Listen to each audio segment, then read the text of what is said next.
Alright, I'm gonna hit go live. According to YouTube, we're going... Oh boy. We're live. YouTube says we're live. Yep, we're live. Why are we broadcasting to Twitch? We are? I don't know. Oh. I just wanted to make the joke. We're live. I just wanted to make the joke from when Metal accidentally went to Geek Fighters. Oh, yeah. That was fun. Let me make sure we're live before I just start. Yeah, we're live. I'm on the stream. We're live. Cool. Should I be on my own stream? Is that a conflict of interest? I don't know. Let's see. And I check. You can hear me and Wheels. So everybody's coming through. Okay. Yep. Sick. Hey, welcome everybody to the March edition of Soundout Live, which is totally becoming a thing at the moment. It's just a new soundcast, pretty much. Essentially, except it's like more fun because it's interactive. Yeah. And probably we'll have more broader topics. I think for the soundcast, all you did was talk Toku and none other properties. That's true. I mean, I talked about All of Monsters the one soundcast time. was just saying Ninja Steel sucks, and then Saban coming after me. Yeah. No, that was separate. No, he didn't. No, that was separate. That was part 2. Oh yeah. But anyways, welcome to the stream, everybody out there, because we're gonna talk about this photo, but we're not starting with this photo. I'm just doing this to entice people. Brian Pilot says, "How's it going?" And LPH says, "Hi." Hello, LPH, and hello, Brian. How's it going? We have Toku. Oh, so we have Toku Go also. Awesome. Good. We got people. I tweeted out this Power Rangers photo, and was like, "Yeah, let's talk about this." Brian asked, "Did you get the Batman Blu-ray?" I did. It came out the week that the Batman movie came out. It's fantastic. They restored the original 16:9 presentation that it was animated in. So it's actually widescreen now. Mm-hmm. And it's not like it's stretched, because it's like clearly like, oh, this thing was cropped down. I forget. Is the Batman on HBO Max? Is that 16:9 or 4:3? I think it's still the 4:3 because that's what it was on DC Universe. Oh, interesting. I didn't even know, because I know like a lot of shows of the 2000s were animated 16:9, but were cropped to 4:3 Yeah. because that was the standard television. But yeah, no, it's restored, so it can join Transformers Animated in the club of, hey, we got our original aspect ratio back. Like other 4 shows. It's great. Like some people were like, "Oh no, it doesn't have Batman versus Dracula." I'm like, "Yeah, it's probably coming out for Halloween." You suck, McBain. Is it just a simple, just the show, no bonus features? There is one new bonus feature, and then like half the bonus features in the DVDs came over. Okay, only half. I'm assuming there's there's some like there was one about the toy line that they did with like people from Mattel that didn't come over. Damn it! I wish that. That was a good one. Yeah. So. Yeah. No. I mean, that's pretty much where that's at. I think at this point the Batman versus Dracula is coming out. Like they're either going to release it like when the Batman movie comes out on Blu-ray, or they're just going to wait for like Halloween season. Because they're running out of Batman things that aren't on Blu-ray to tie in with like current stuff, so it's definitely one of those kind of things. I imagine they can probably re-release Brave and the Bold and Beware the Batman as complete series set. Beware the Batman, no, but Brave and the Bold possibly. Yeah, because I was like, Beware the Batman was already complete because it was only the one season, and it also was a tax write-off, so they're not able to release it anymore. I mean, did Beware the Batman only got a DVD, or did they also get a Blu-ray? They got a DVD at retail and a Blu-ray through Warner Archive. And then Brave and the Bold... Archives? Yeah, Brave and the Bold got Warner Archive as well for its Blu-ray, and so did Teen Titans. But it was separate. That was separate seasons for Brave and the Bold. Yeah. So I can see them doing a complete series set for Brave and the Bold. I'd only see that if they also do a complete series set for Justice League and Justice League Unlimited on Blu-ray, because Unlimited was Warner Archive. It's a confusing mess over there at Warner Brothers. All right, so let's see. Oh, we got Robert James now watching the stream. $18 for tickets to see the Batman. It's worth it. Brian asks, since Teen Titans is the same episodes and did include the movie and was the same amount of disc. Is that for the... Yeah, the Teen Titans set had the movie, but that was also a Warner Archive release, and Warner Archive knows what they're doing better than Warner Home Video. I know they sound like the same thing, but they're different. I don't think the DVD came with Trouble in Tokyo. I think with just the series. Well, because the DVD set, yeah, it was just the series. Was the DVD set one of those just repackaged the old season sets into one set kind of deal? Yeah, but the Blu-ray was a complete set. But that was also they actually released it as like individual season sets and the movie separately, and then compiled that as a 6-disc Blu-ray. So it was actually 2 releases. Whereas the Batman and Superman animated series are just like bundled together the first time. So it's just one of those weird things. I mean, they've done weird stuff too, like Batman Mystery of the Batwoman didn't come with the Batman the Animated Series set. I mean, that film is weird. I mean, that is canon to the Timverse, but that film is also weird enigma in terms of where that stands. Yeah, it's just weird because it doesn't make any sense why it wasn't there, because it already had a Blu-ray. They could have just repacked it like the repacked Phantasm and Sub-Zero, and they can't use the excuse of, oh, well, Bruce Timm didn't work on it. Well, he didn't work on Sub-Zero either. Mm-hmm. I'm kind of wish, in terms of I wish they pack in the Zeta Project with Beyond, because they're brother and sister show. Yeah, I think the only reason they didn't was because Zeta Project had season 1 was on at retail, sold so poorly they didn't do season 2 for like years. 8 years, and then it was a Warner Archive. It was the same thing that happened with Static, because didn't Static get season 1? Static got 3 episodes on a volume DVD, and then nothing until the Warner Archive releases. Is Warner Archive still a thing? Like, there's a buying. They are, but since WB Shop like shut down, they sold exclusively through Amazon now, and their output's been a lot slower. Okay, but they still put out like 5 or 6 movies a month. They're still doing great stuff. Okay, because I did try to look at the Warner Archive, and I was like, where the fuck do you buy the sets? I was like, yeah, they have an Amazon store now, which is basically right. And the thing is too is that what's kind of like they have like 5 or 6 movies out a month. They sometimes do TV stuff. It's all weird. And then also like on top of that, I think most of the employees that used to work at Warner Archive are gone because there was like a mass firing thing that happened with AT&T and all that crap. So. Mm-hmm. Let's see, Brian. I wish Mission to Batman was animated in the Justice League style. Well, the director of the movie just saying, I like the New Adventures art style. Let's use those model sheets, and that's what happened. Yeah, and they were only putting it out to tie into. I don't think it was because that movie came out. No, because I think that movie came out before Batman Begins. Yeah, it was before Begins, but then again, Begins kept getting delayed. Let's see, LPH and any Blu-rays of Legion of Heroes. Yeah, didn't it get? It did get it. Yeah, it got a 3-disc Blu-ray complete set series. Warner Archive. So go look on Amazon. You can probably find it. It's only or the Superdog card. Did Crypto get a Blu-ray release? Crypto's gotten nothing, and probably should stay that way. I like Crypto, but it's not like the same caliber. Where is my Lunatics Unleashed complete series set? Damn it! It's in the 7th circle of hell where it belongs. It's funny because I watched that show too. It's not like that show's not like bad, but it's just kind of ridiculous of making Batman Beyond but Looney Tunes. Yeah, no, that was like let's edgify the Looney Tunes, and it's like okay. So you remember that there was that one like NBA cartoon where like everybody was Pro Stars?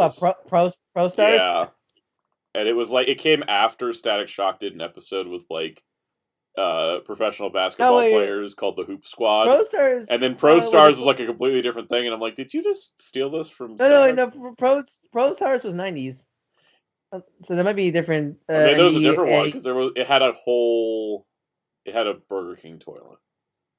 I'm not going to look it up because I don't want to know. I've rediscovered. I've rediscovered too much stuff from my past. It's a curse. There's so many toy lines and shows that I remember specifically having the toy of because I saw on TV, either because there was a show or a commercial I saw that I just don't remember the name of, so I can't look up because I remember it had this like action figure, like kind of like mecha, like robot toy that can combine with like a red car. And I don't like it was like an armor up battleizer scenario toy. There was a lot of those. And I just cannot remember. Cause I remember seeing commercials as a kid, and I just cannot find because I can't type in like car robots because there's so many. Yeah, you get the search results. Speaking of that, that's exactly why we're looking at a photo of a Lost Galaxy stage show, and I have like let's very see. little One more. information on. We'll talk about, but One more comment before we probably talk about that. Omega RX. Hi, Santa. How are you doing? I watched your videos during the Shinkenger Kenny toy and subscribed to you 3 years ago. Shinkenger Candy Toy is like an entry point for so many people. I've really heard that a lot too. And thank you for being subscribed for 3 years, because I haven't been the most consistent over the last 3 years.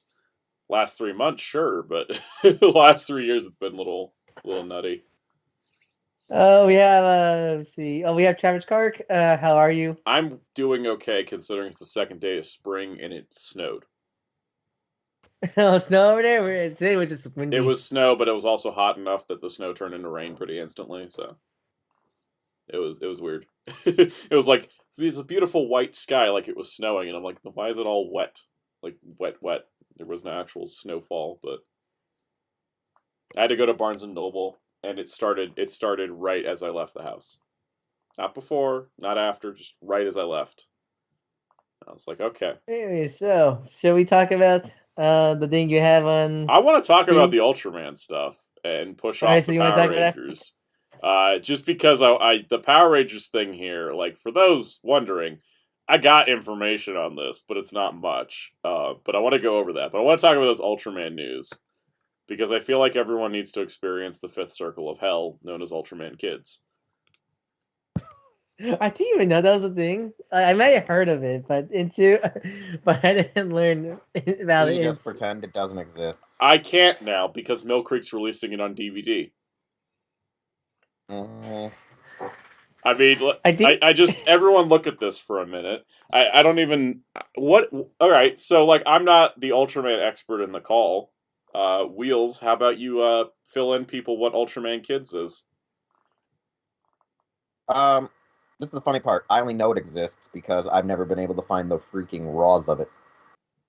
This is monumental for so many reasons, because technically, like, this is one of the. It's just like the original SD Gundam. It's so hard to find, except you think. Yeah, it's one of those ones where like I've seen them upload it once or twice. It was like region locked back in the day on the old Super Riot channel, because I remember trying to watch it, trying to see what it was about, but I couldn't tell you for the life of me. I mean, I've never actually seen it. I've heard about it in passing, but it's not even on Wikipedia. I hate the most. Yeah, it's like one of those things. Like it's documented in some of the listings. It's not on the main Wikipedia. On the Ultra Wiki, I think they just mentioned it's a production, more to come, and no one's ever worked on the page. Yep. I think the most. It's one of those things that like only people who know would be like actual Asian residents. Metal's here like, from Asia. Metal, do you know? Metal, do you know about Ultraman Kids? I heard that Mill Creek's bringing it over. I have no idea what it is. There we go. So we're all the same boat of like. I know about Zerth. Yeah, we'll talk about Zerth in a minute, but like. I think the most cursed part is the fact that they have flesh tone faces. It's the most cursed. It's the most cursed part of this whole thing. I mean, it's just. I mean, this isn't even like official artwork. This is just what the tweet. Who posted this today? It was Godzilla Novelization Project posted. Excuse me. They posted the Amazon links and then just this picture, and I'm like, I think this is the first time I've ever seen an image of this. You know, like I said, I've seen some of this only because of like material, but could not tell you. Are you guys ready for the scariest part? What? This will be better compressed than the TGD trilogy. Well, because it's only 26 episodes. It's 26 episodes on 4 DVDs instead of whatever the heck Mill Creek was thinking, sticking 50 episodes and movies on 6 DVDs. I know. Oh. For all those wondering, I am doing another Mill Creek video, but I'm waiting to see how much of a trash fire Mabius's release is going to be. Oh, because Mabius is 52 episodes, 4 movies on 6 DVDs, and that's insane. Oh yeah. How compressed are those movies gonna be? I mean, if Gaia's movies look like you're watching it on 2009 YouTube at 240p, I guess it's the whole set for Mabius is probably screwed. All right, so comments. Brian, any good Barnes and Nobles purchases? Actually, in related stuff, I went out and bought the Trials of Ultraman trade paperback because I forgot it came out. Because I'm not a big fan of these comics in the grand sense. But I was sorting comics this weekend, and I was like, oh, I should trade in Trials to the comic shop, and I was like, wait, I didn't buy the trade, so now I got that. I've got the Beast Wars first volume because IDW solicited the whole series for trades before their license expires, so I needed to kind of start that. There's so many things I need to read that because I read the first 2 issues of that, and I really enjoyed what I read of that. It's great, and it's going to be a nice 3 volumes of trade, which is great. And then also I bought Thunderbolt Volume 17 because of Gundam. I also like Thunderbolt, but yeah. Well, I might go look a comic shop. Because I went to my local comic shop 2 days ago. I tried.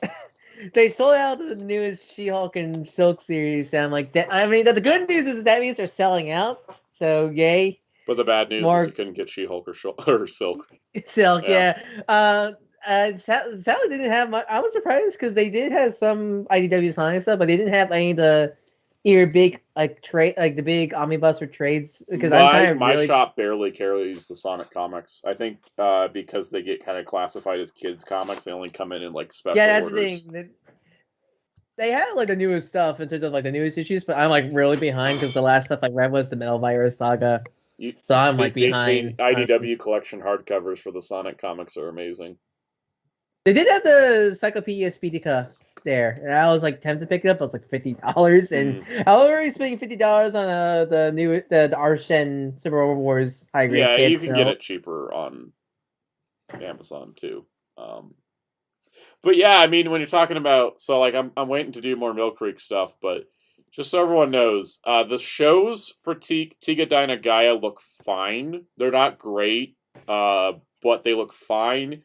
But the movies don't. The movies just look awful. What they should have done, even if these were only going to be 6 discs, I think it's just where Mill Creek's budget caps off. They should have excised the movies and specials and made them a separate set. Like a TGG movie set.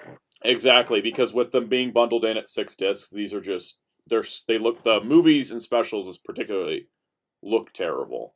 I see. And it also lowers the quality of the show at the same time. But I also don't know how much of that is Johnny and Associates and how much of that is Super Raya and how much of that is Mill Creek. Yeah, it feels like there's just multiple. Also, I wouldn't expect Tiga or Dyna to ever stream on Tokusatsu, so we won't get, with 80 and the Ultraman stream on Tokusatsu and look better than the DVDs.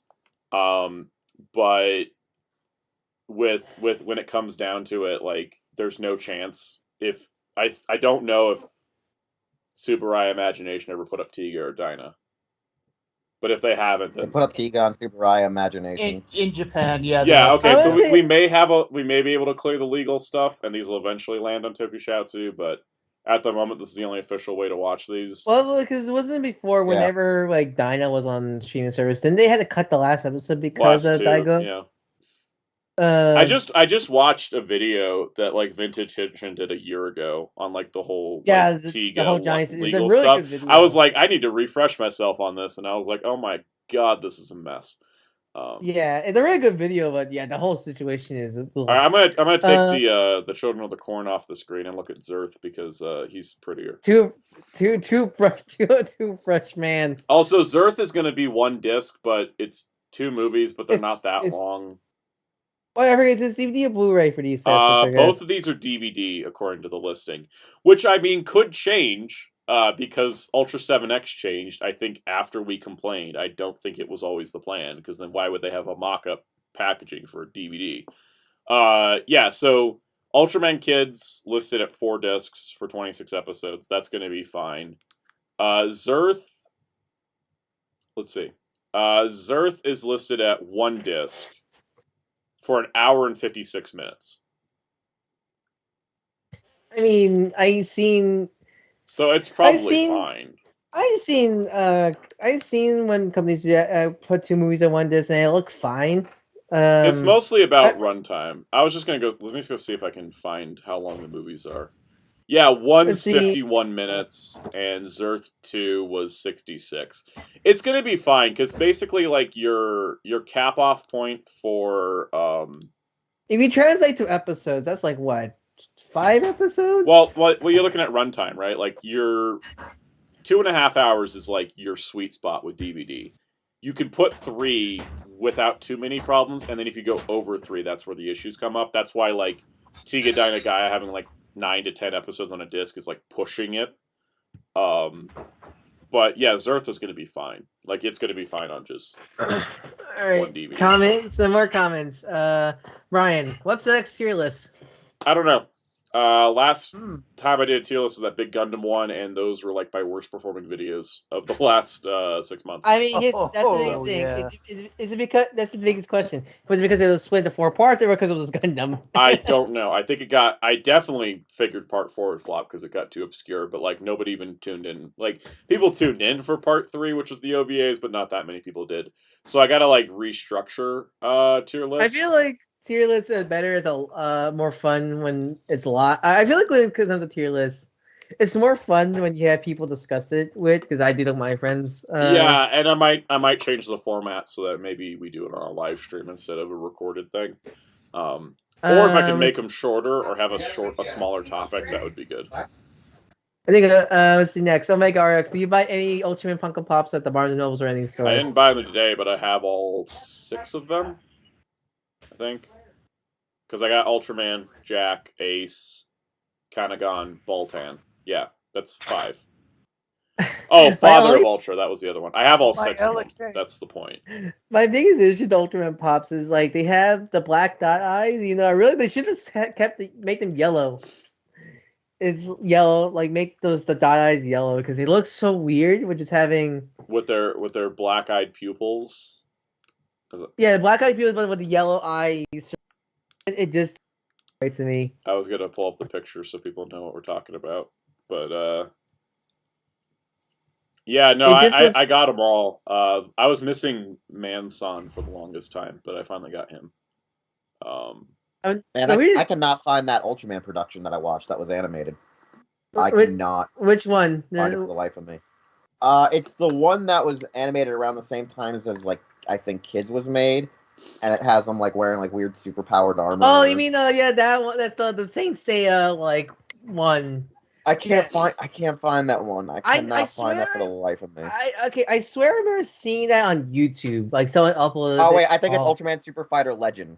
Yeah, that's Super Fighter Legend. That one is better known because that one was actually released on Okay, so before they started actually adding closed captions, that was put up on the English side. But it had trailers for kids and stuff. Like, they did promote the other animations. That's how I know about Kids. Okay. Was when they uploaded Super Fighter and other stuff.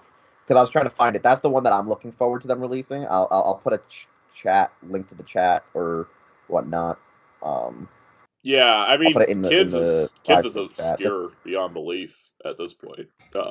Yeah, that's the one. According to the tweet, Kids was done in 1992.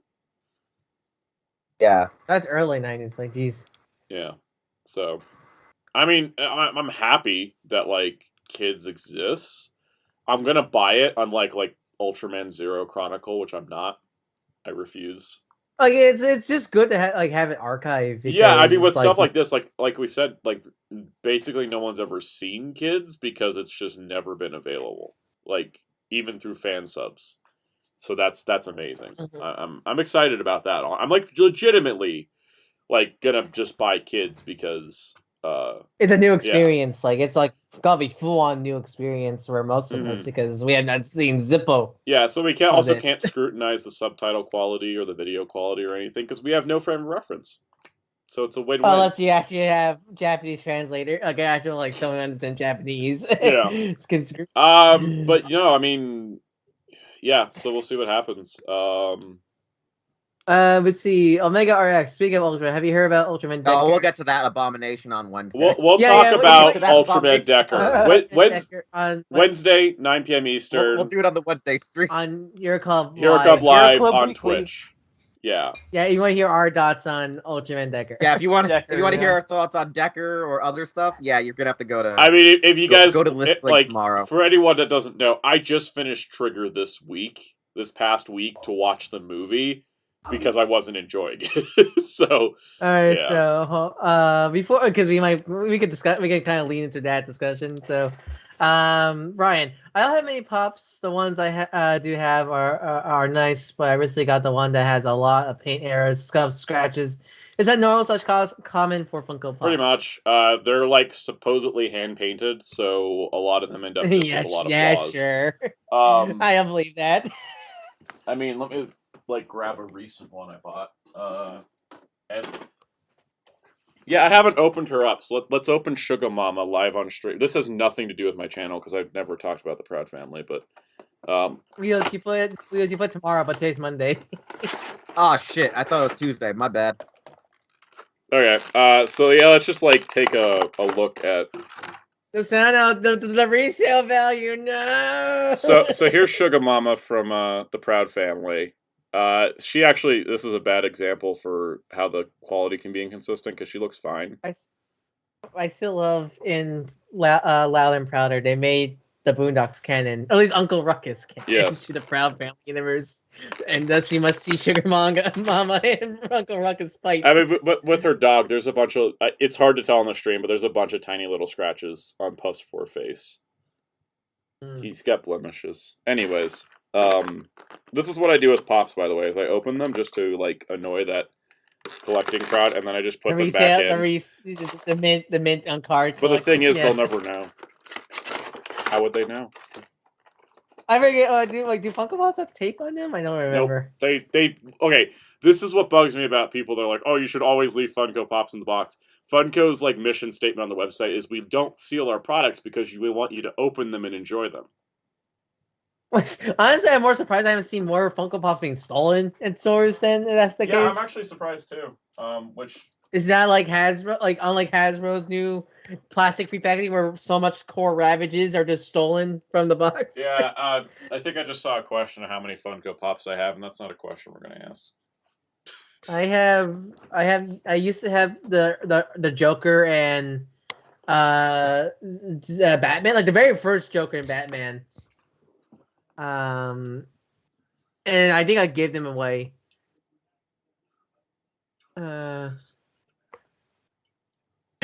So that's on Trigger. So we don't have to waste Wednesday time on discussing it.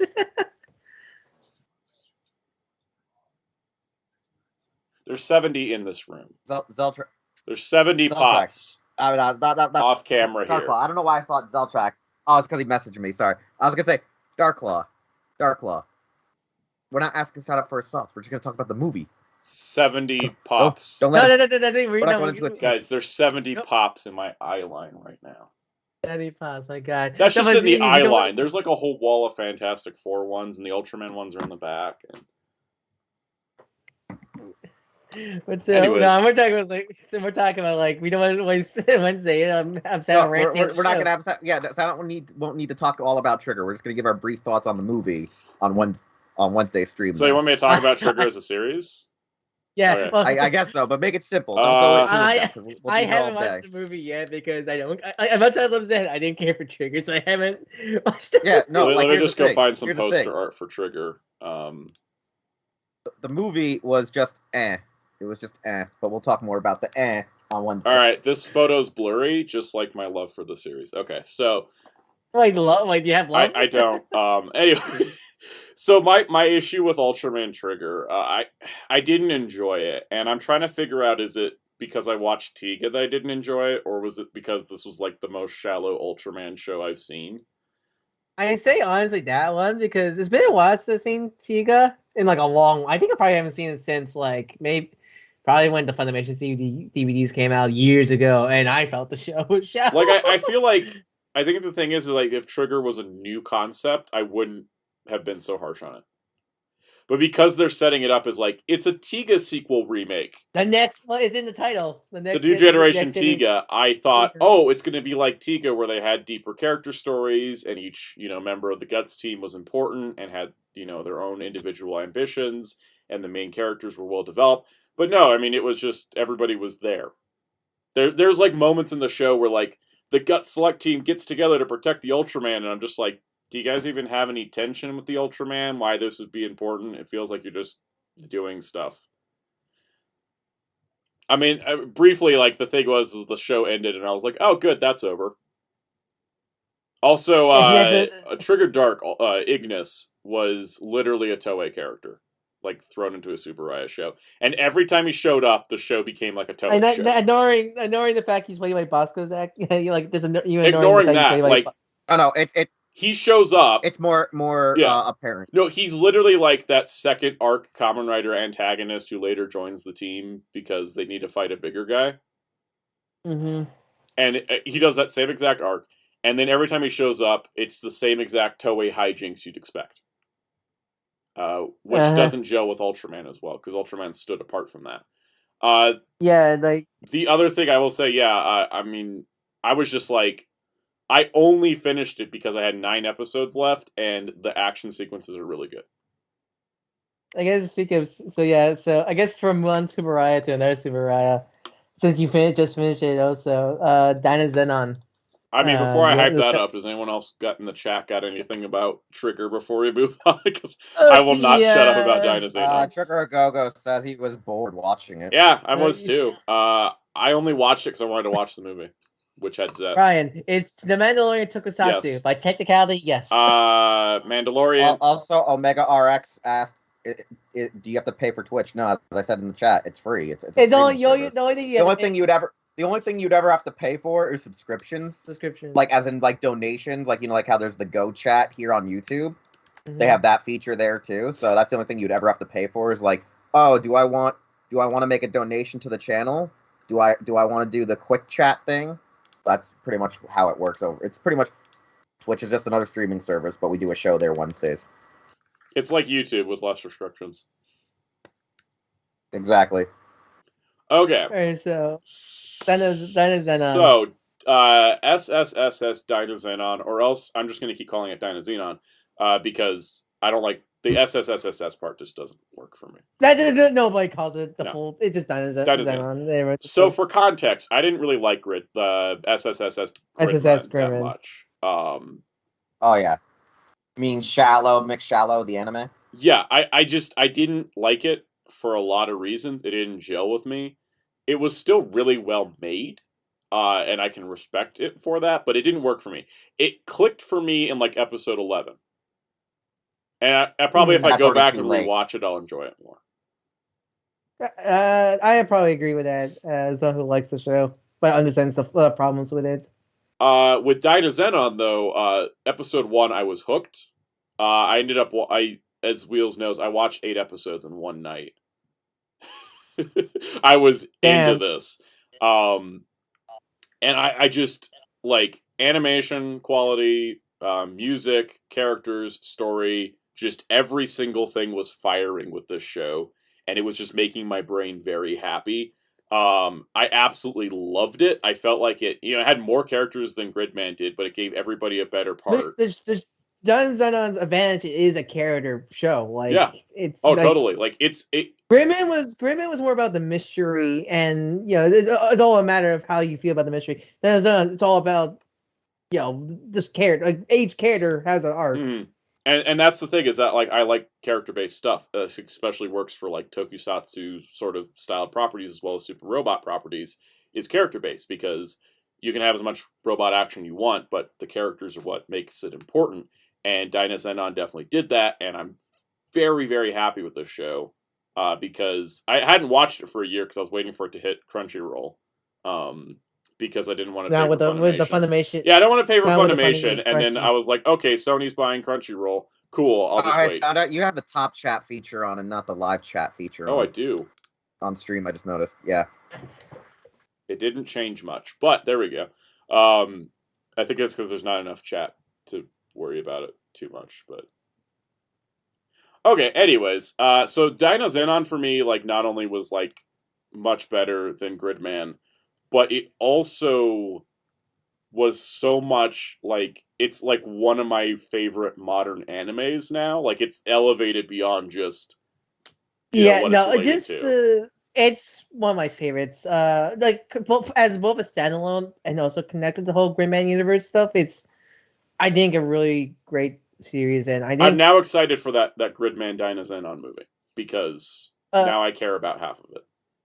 Like, essentially, essentially how they, because one thing I like about the series is I feel like you don't need to watch, like, it's like good at context, but I feel like you don't need to watch. You don't really need to watch Gridman to see this. Both series, essentially, because I feel like you essentially went anti Grid Knights, and second, you don't need to know so much. I think they tell you what you need to know about them. It works kind of like when, like, what's a good example? Like when Jeed showed up to Ultraman Z, and it was like you knew everything you needed to know, right there.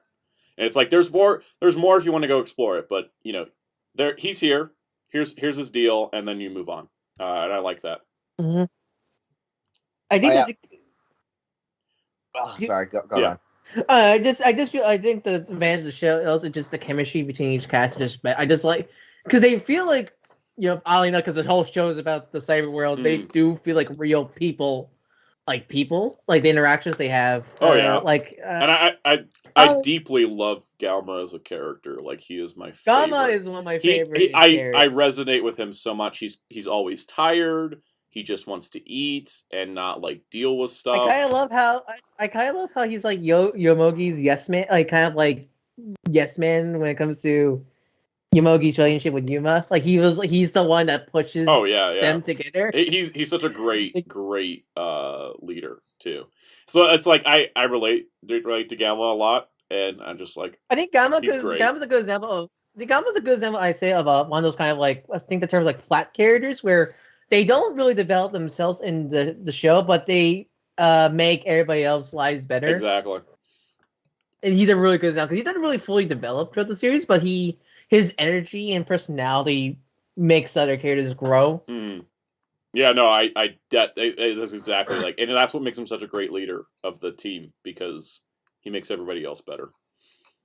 But yeah, let's go back to the chat and see what we got, because I kind of. Let's see. Alex I'll read. So we have Zelchex is now. First we have Psycho O's, who's now Psycho O's. We have, at least Kengo doesn't have the same issue Daigo. That's true. Kengo is not held hostage by an evil Japanese agency.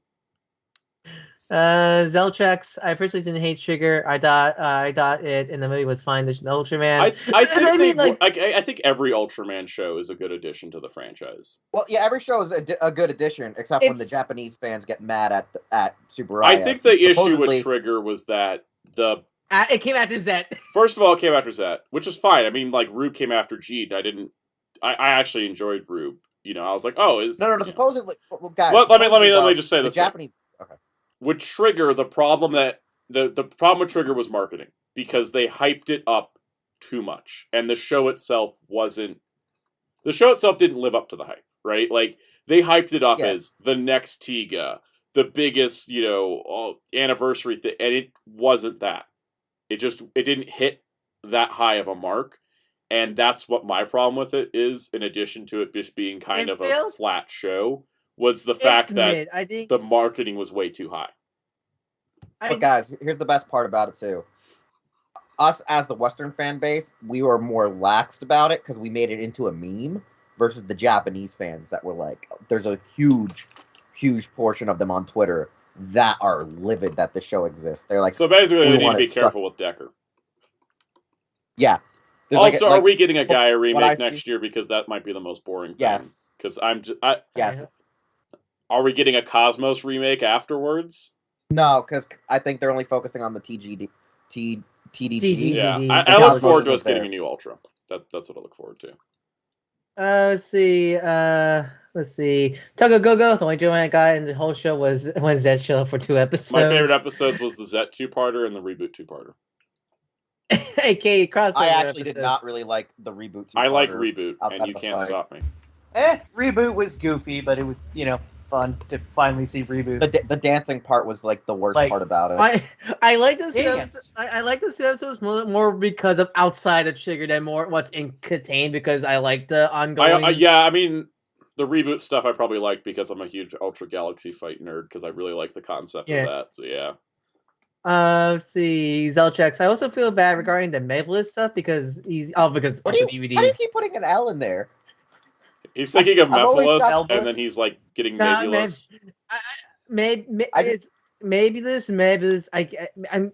It's like I don't know. My tongue just like once goes with Z because Z for some reason. I don't know why. I always find it funny. You always when you see Mabius, you always sneak an L in there. I'm like, it's just Mabius. Maybe I don't know. I mean, because just I think the Japanese. I was wondering.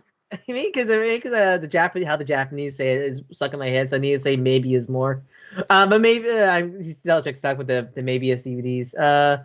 Omega RX Trigger was good, but it wasn't that great with a few of the characters. I think if Trigger, the thing that saved Trigger was its action sequences were really good. If its action sequences were bad, I think the whole show would have been a complete wash. And whenever they put the opening theme song into the fights, they always timed it perfectly. Yeah, like that was good stuff. Yeah, that's what kept me watching. Thoughts on the Crunchyroll and Funimation merging their services? I'm happy that's it's how finally we watched Dynazenon. Like, I mean, that's how I got to watch Dynazenon. I mean, it's funny because the Blu-ray's out in May, so it was like, oh, good timing. But the second they announced that deal, and I was like, all right, if you're doing this corporate merger monopoly crap, at least make my life easier by putting everything onto one service. So, yeah, that's the only thing we can benefit from these massive corporate merger things and these like crazy buyouts that keep happening. Make it easier on us. Just put it all into one place, and then we don't have to have all this other stuff going on. Yeah, because for me, in terms of the dubbing side, like dubbing is now evolved where the whole is no longer really just here's the Dallas actors. Since everything is recorded at home nowadays, that's honestly the complaint. I feel like the pandemic kind of evolved the voice acting scene. It did. The whole animation industry sort of revolutionized during it, which is kind of amazing. Because especially with a lot of game dubs for games, anime, I feel like we can see a lot more union or actors that don't do anime more, like actors from LA recording more Dallas Funimation shows and vice versa. It's just honestly the whole pandemic kind of really helped the voice acting scene in general, which I find interesting. So with this whole merger, I don't think in terms of the dubbing side is not gonna worry much because my thing it's going to be weird is how they're removing the Funimation name from Blu-rays. Yeah, that's gonna be the weird thing. I mean, that takes some getting used to because Funimation's so well known in the disc space. I mean, are they just gonna get rid of the Funimation name, or are they gonna do like Disney does with Fox? Let me go pull this up because Right Stuff posted new pre-orders, and let me go look it up. Because I saw this and I didn't see the Funimation logo. I don't know what went up because I don't think I cared about it, but we're gonna go on Right Stuff and click the category for Blu-ray because something got announced recently. Yeah, here's the new volume of One Piece, and I'll try to get this bigger on the stream. It won't let me. It just says Toei Animation and Crunchyroll in the bottom right-hand corner. There we go. Not Funimation. Yeah, that's gonna be good. That's gonna be weird. So if you look at the spine art too, it has the Crunchyroll logo where the Funimation logo used to be. So it shouldn't break up spine consistency too bad, which is good. But it's just a tiny logo. It's not like IDW hates shelves apparently. Like you showed me. Yeah, that's a whole different discussion. But yeah, no, I mean it's a tiny logo, but that happened. But that's for their June releases because I'm honestly surprised they didn't try to rename Crunchyroll to be like a merge, like some new name to be Crunchymation. Like Crunchymation or something. Because I mean they're both big services, so I can't really feel like they're both big services. Like I'm not sure which one will be the more recognizable of the two because they're both big. So yeah, and see, Funimation's logo is still on the Dynazenon, so it's starting to affect June releases onward. Also, I'm sad that Dynazenon didn't get a cool limited edition like Gridman did. I mean, one thing I like the cover more. It actually has Dynazenon. Oh, that's why I bought the limited edition for Gridman because I didn't want the picture of just the kids. I hate the Gridman cover. It's just the human cast. It's like have the actual main character on the also, cover. sad face, no Grid Knight fight, but I never expected that to be included. Is that the post the cover with Auntie and Second Uh, on there? Yes. yeah. Well, Yes, I see them. yeah. Anyways, Because there's two versions of that poster, one within and one out. All right, so more comments from Psycho. What aged more poorly, Trigger as a show or SJ Figure Arts Seo Tiga? Tiga's figure art, because Trigger will literally stand the test of disintegrates. time. Tiga disintegrates. Tiga disintegrates out of the box. Anything else before we? We're gonna talk about Power Rangers in a moment. We're gonna go for it. Orville, the only Ultraman I saw was Netflix Ultraman. Well, you can go watch Zed and Trigger on YouTube for free Season now. 2 of the Netflix Ultraman's coming soon. But Tiger Bunny comes in next month. I'd rather watch that. Oh, I mean, I'm totally watching Tiger and Bunny first, but that's because I've been waiting a decade for that. I haven't even watched Dino Fury yet, so I think I'll probably be. Oh, that's what I keep forgetting to watch. I'll say this as someone who thought Dino Fury still was alright. I just skimmed through. I watched here's the thing with Dino Fury season 2 for me. I watched anything with the villains because there's actually a plot going on with them. Ranger stuff, skim. That was me watching Dino Fury season 2. I will get to it eventually. It didn't help. He-Man came out the same day. Yeah, so no. If you're gonna be watching a show that came out that day, it was He-Man. Look, one episode has Skeletor's birthday. All right, we all worship our Lord and Savior Skeletor. Exactly. But that's a weird way to say Tam Nakano. Let's see, and that's it in terms of questions and such. So, all right, let's talk about this Power Rangers Lost Galaxy photo that's been floating around, because all right, so I apparently made it to Facebook by providing the context for this. Oh, fun fact: a guy just replied to me the joke that I put on the thread, where I was like, "Yo, he keeps telling me I owe him money, but I don't owe him money. Wheelchair 21 does." Someone goes, "I don't see what the point of that comment is." The joke is I'm Wheelchair 21 and me and him are good friends. It's a joke. It's a joke, bro. It's a joke. So anyways, let's backtrack. Let's close Ryan's messages because those just popped up. Yeah, Ryan, no one wants to see your messages. What messages? I didn't mention Power Ranger posted March 17th, 2:41 p.m. local time. Go Galactic Power Rangers fans posted this photo. And this photo is of 5 Lost Galaxy Rangers in very flimsy-looking armor with a bunch of villains behind them, including things like Psycho Yellow's monster form. And this whole, galactic-y stage background. And a bunch of people were like, what the heck is this? And everyone's like, what is going on? What episode is this from? Is this a stage show? And so I jumped in immediately because I knew exactly what this was from. I think I sent to you right away. Supposedly these suits made it down to Mexico. Yeah, we'll talk about that in a moment. So I said, for context, this was from a live touring show called Fox Kids World, which featured many. I wrote May instead of many. I was excited. Many Fox Kids shows. It toured in 2000. I went to as a kid, and there's barely information about it. I talked about this on my last live stream that I went to this event, and I still have basically nothing. But this photo, and I was like, P.S. Power Ranger, please, where did you get this photo? I've not seen this one before.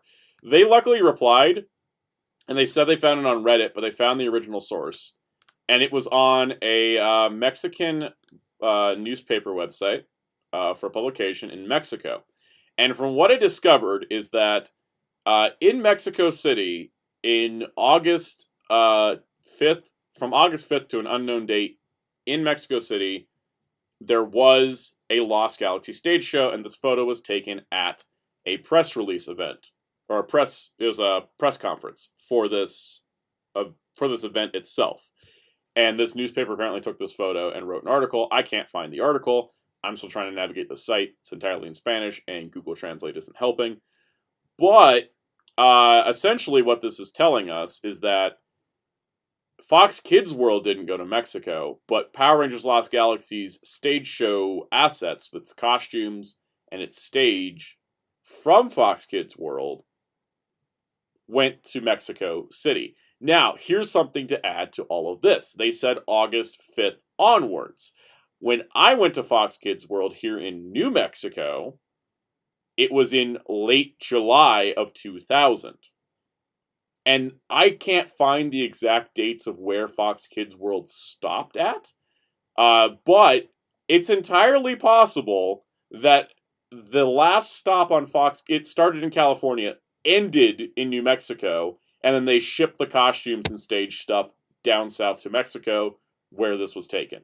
That's my current trajectory. Like, the tour just stopped, and they sent the Lost Galaxy stuff. Because also, keep in mind, if this is 2000, which is, I believe it's 2000 when I went, because I found a Fox Kids magazine that said 2000, this would have been already when Lightspeed Rescue was airing, or was about to air. Mm-hmm. So, maybe they're like, well, we're done with Lost Galaxy, and then they shipped the stuff down to Mexico where they had this presentation. There is also a chance that, at least at the Fox Kids World airings, or presentations, Dan Southworth, who played the Quantum Ranger in Time Force, was the Red Ranger for the stage show. I don't know if that's him there. As a suit actor. As a suit actor, yeah. I don't know if it's him there, because those thighs look different. But they're a little bit beefier. But anyways, it's possible these are just local stunt actors, and then but this is the same costumes. And I have a distance photograph that's printed out that shows them with all the armors, even though there was only previously a picture of Red in the armor. And me as a kid remembered, oh yeah, all 5 of them got this, and it was the Lights of Orion power-up. Obviously different from what it was in the show, because... If you remember, was it just how the Lights of Orion look in the show, or was it a power-up, a second power-up? They called for the Lights of Orion and got this, is what I can remember from 4 to 5-year-old me who saw this. That's going way back, and this is a very potent memory, and every time I see a new photo, more of it gets unlocked. But I remember that you can see it in the picture here. Behind them, there's a screen, which they had, because when the Rangers would come in, they played video footage behind there, and it was them and the Jet Jammers would come in, and then the Jet Jammers would fly by and they'd come off. Hold on. New challenger approaches. Kaus has entered the scene. Kaus has entered the chat. Yeah, I was told that hopping in was not only encouraged, it was allowed. Wow. Excellent. That is exactly the energy we need in this chat. If only we had a soundboard, we could play this anything, and someone enters the call, we could play the Smash Brothers, a new yeah. I used to do that in my podcast. I used to put the Street Fighter 2. New challenger. Yeah. New challenger. I used to do that myself. Yeah. Well, anyways, so from what I remember as a kid, the Jet Jammers would fly across the monitor screen, and then the Rangers would run out, and then they called for Lights of Orion at some point and turned into this. Was it stock footage from the show? Yeah, it was stock footage from the show, that kind of thing, which Toei does on their stage shows. Now, it was built to be a traveling show, so this stage and these monsters and these Rangers would have been easily transported, which is why I'm pretty sure it's probably the same ones that made it down to Mexico. And yeah, I mean, I don't really have anything else beyond that. Still don't have any footage. I'm still looking for I have a program guidebook. It's in the house somewhere, and for some reason I can't find it. I've been doing a lot of cleaning, and I've just been kind of running around the house trying to find this book, because I want to make a video with everything I found so far, which isn't much, but it's something. Also, another new challenger appears. Project has entered. So I have a question. Yes. Why were you staring at Dan Southworth's thighs and you know the difference? Because I needed to know if this is the same picture. So I compared it to my other picture of Dan Southworth in this armor, which I probably could pull up because I have it on the... I plugged in my correct hard drive. All right, so here's the question. All right, does Dan Southworth have thick thighs, or is he a very skinny leg? According to this other picture that is supposedly him, which they're not as thick as the guy that's in this other one. I want to read the comment. I'm gonna read now. I want to read this comment from Toku Agogo. This is gonna be a whole story arc of Sound trying to find more about the stage show. Pretty much. My mom says, we had a video camera at the time. She's like, I don't know if I recorded anything, and that's another project, is going through all the home videotapes. But yeah, this photo here was found on a fan site for Dan Southworth that existed in the 2000s. Soundout, put the photos side by side. How do I do that? Wait. And you should like Because the armor looks I think different now. Wheels knows where I'm trying to go with this. I'm like, you know what? My legs are much more powerful than Dan Southworth. So suck it, Dan. Suck it. Let me just pull these up in preview. I have a Fox Kids affiliate meeting video I found that announced that this was a thing they were going to do. It's a question. Yeah. So why is the armor different? It's the same but different. Like the red. Yeah, one's the more. red diamonds. The diamonds are Yeah, missing what- from this photo, or they're washed out by the light, because I think they were reflective. It looks kind of washed out. My looks of Yeah, it. let me see if I can get the. Because I mean, I have a photograph that's not helpful because it was taken at a distance on an old like digital camera. Now, if you remember, what was the Digimon stuff? The Digimon stuff was minimal because all I have is a photo of me hugging a Biomon and an Agumon. This is 2000, so was it only Adventure out or was 02 out? That was only Adventure, because 02 hadn't started yet. 02 and even if it started yet, when the tour started, it wasn't because they had to plan all this stuff ahead of time. So from what I remember, this is what they had. They had a giant inflatable big guy from Big Guy and Rusty that was like life size supposedly, but it was like he was at least like 12 feet tall or something. do they have any? I mean, the show was over at this point, but did they have any like 90s X-Men? No, none of that. So here's what they had. Here's what they had. So there was a giant big guy from Big Guy and Rusty. There was a Spider-Man Unlimited Jungle Gym. There was a Beast Machines challenge course, which was not the same as the Jungle Gym. Did they have any Avengers United stand? There was no Avengers United stand. There was a NASCAR racer slot racing section. There was a Godzilla scaled city set where you could, as a small child, strap on a Godzilla tail and just like smash around the city, which was a blast. I do remember that. And then they had character walkarounds. Like I distinctly remember Biomon. But the big thing, the big event thing, was the Power Rangers stage show, because that was the big marquee event. Did he have like voiceovers of the actual actors for this? I couldn't tell you because, again, 4-year-old brain. The fact I remember Jet Jammers is already kind of a miracle. And also, we're gonna hope my Photoshop doesn't crash as I'm doing this. While you're working at read some comments. Looks like Let's see. They look like they had the Green Ranger Dragon Shield on them. I mean, was it like full like Dragon Shield, like with the whole like V? I think it's shield just look? It's just because they're flimsy. They look the flimsy. Oh yeah, ones. it's definitely like the American like cloth shield. Yeah. Let's see. Damn, didn't realize this photo has so much history. Haha. That's great. Deep iceberg entry wordy. Yeah, this would be like the very like depths. Yeah, this is like the depths of the depths because I can't even find any footage. Like nobody, like I can't even find like a Reddit post where someone was like, "Oh, I saw this as a kid." Like I found no one else that remembers this, but like me. And was it like for a long time? Was it like a Mandela effect for you for a long time? Yeah. Until this photo surfaced, I actually was partially convinced I was from an alternate universe. Let's see. Because remember, the Mandela dying. IP and I cry wow down. Well, they can't. they okay. All right. Sorry, our internet like glip glopped for a minute. Yeah, we're back. We're back. Okay. Yeah. Thank you for the proper term. See, Jerry, this is what happens every time you're here. I start pulling out the Jerry terminology. Okay.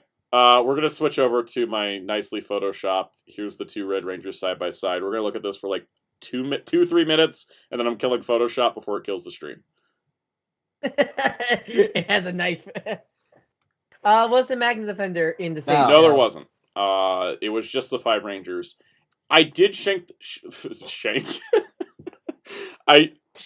You shanked the Magnus Defender. The Rangers went around through the audience after the monsters were defeated and were shaking hands, and I shook the hand of the Pink Ranger. And then after the show, they had the suit actors out like at a table, and then they would sign the program book. So I have like all 5 Rangers' signatures on it. I can't tell just the photo, the quality of the photo or not, but Red's helmet has white eyes. Is it green? I think it's white on the Mexican photo as well. So, it's just incorrect. Like it's Hasbro. If you want, that fact Hasbro got it Collection correct. one. Is, I'm sure it's Hasbro did not got this. Lightning Collection win. Lightning Collection win. You also may notice that on the right photo, the claw from the actual Lights of Orion is on his arm here. If we all can see that. He actually does have the claw from the TV Lights of Orion. And they have the same buckles. I mean, those are the same belt buckles. But they don't have the armbands. Yeah, it kind of feels like they were trying to use like the Megazord's armor, but on a Ranger scale. Did they have the Quasar Sabers in this event? I don't know. I don't remember because the only two photos I have, or these are only three. There's one other photo. Actually, let me just show it on the camera. Brian. Let's see. Brian in the chat. Did they sign as themselves or as the character? They signed as the character, so it's like Red Ranger, Green Ranger, etc. Oh, neat. If you guys can see on the chat, here's my one photo I had at the stage show, and they do have the Quasar Sabers. Neat. So there we go. I was just checking because this is my photograph. I hope this is coming through. It's not a great photo. I need to get a proper scan of it, but they are holding. Yeah, you're right. You should probably scan this and upload on Twitter. Yeah, I'll upload this at some point, probably related to the video. But they are holding the Quasar Sabers. I think you can see that enough. Lights of Orion version or basic versions? Lights of Orion versions, and they all have the claw. So they all have the claw, and they have the Lights of Orion saber. Nice. It's funny because they host car shows in this auditorium now, where this used to be. I go to those car shows. And I'm like, oh, this is where Fox Kids World was. I could start show. I actually, that's not a bad way to show these photos. There's Little Kid Me. It was hosted by Toys R Us. So this is just. Did he have the Clone Trooper helmet on him? No, not at that time. Yeah, Toys R Us was the host. Here's the giant inflatable big guy. You have the photo of the Biomon? I do have the photo of the Biomon. Let me close Photoshop. Is everyone got a good look at the side-by-side? Because I got to close this thing before it kills the stream. Yeah. All right. I want to see, was the Biomon mascot costume all four decent? I will show you in a moment, as it's currently trying to quit Photoshop. Here's me as Godzilla. Look at me. No one wants to. No, I'm just kidding. So there's me as Godzilla. That was the lady running the booth. For context, I don't know who she is. I mean, technically, you're Zilla. You look at technical. Technically, I'm Anazilla. So there's the city. So you can see, like, me was actually, like, shorter than the buildings. So that's kind of adorable. Anyways, there was that. And, this is a photo of me and my dad at the NASCAR Racers booth with the track. It's a simple slot car racetrack. It wasn't anything too fancy. We're now you started playing some Yakuza, I see, and yeah, I was gonna say Yakuza. I mentioned Yakuza. Here they also again. What's going on? so I was showing us slot car racing. I'll put it up on the stream so Jerry can see. I see it now. Yeah, slot car racing. Anyways, here's the walk around big guy they had, who was also large and inflatable. This is how you know I'm a Digimon fan right there. Hey, Soundout, I just thought of a new one. Inflatable Tyrant can't hurt you, but big guy can protect you. Exactly. Yeah. I love it. Anyways, there is me and Biomon. I'm just giving Biomon the biggest hug. Alright, let's see. What's the quality? What's the quality? It's not that bad. I was thinking it's gonna be like horribly deflated. Right. Here's the stage for the live show without the Rangers up there because we stuck around and took a picture in front of it. So it had risers in the back for stuff. And yeah, we're not quite done. NASCAR Racers had standees with characters. I still have a lot of those toys hanging around. I'm guessing Soundout kicked one in the dick just for the lulz. I mean, there you go. I mean, like it's nothing too crazy, but see, this is the thing. This is why I thought it was crazy because how is there no photos of this online? Like, it seemed like a pretty big event, and there was a lot of people there.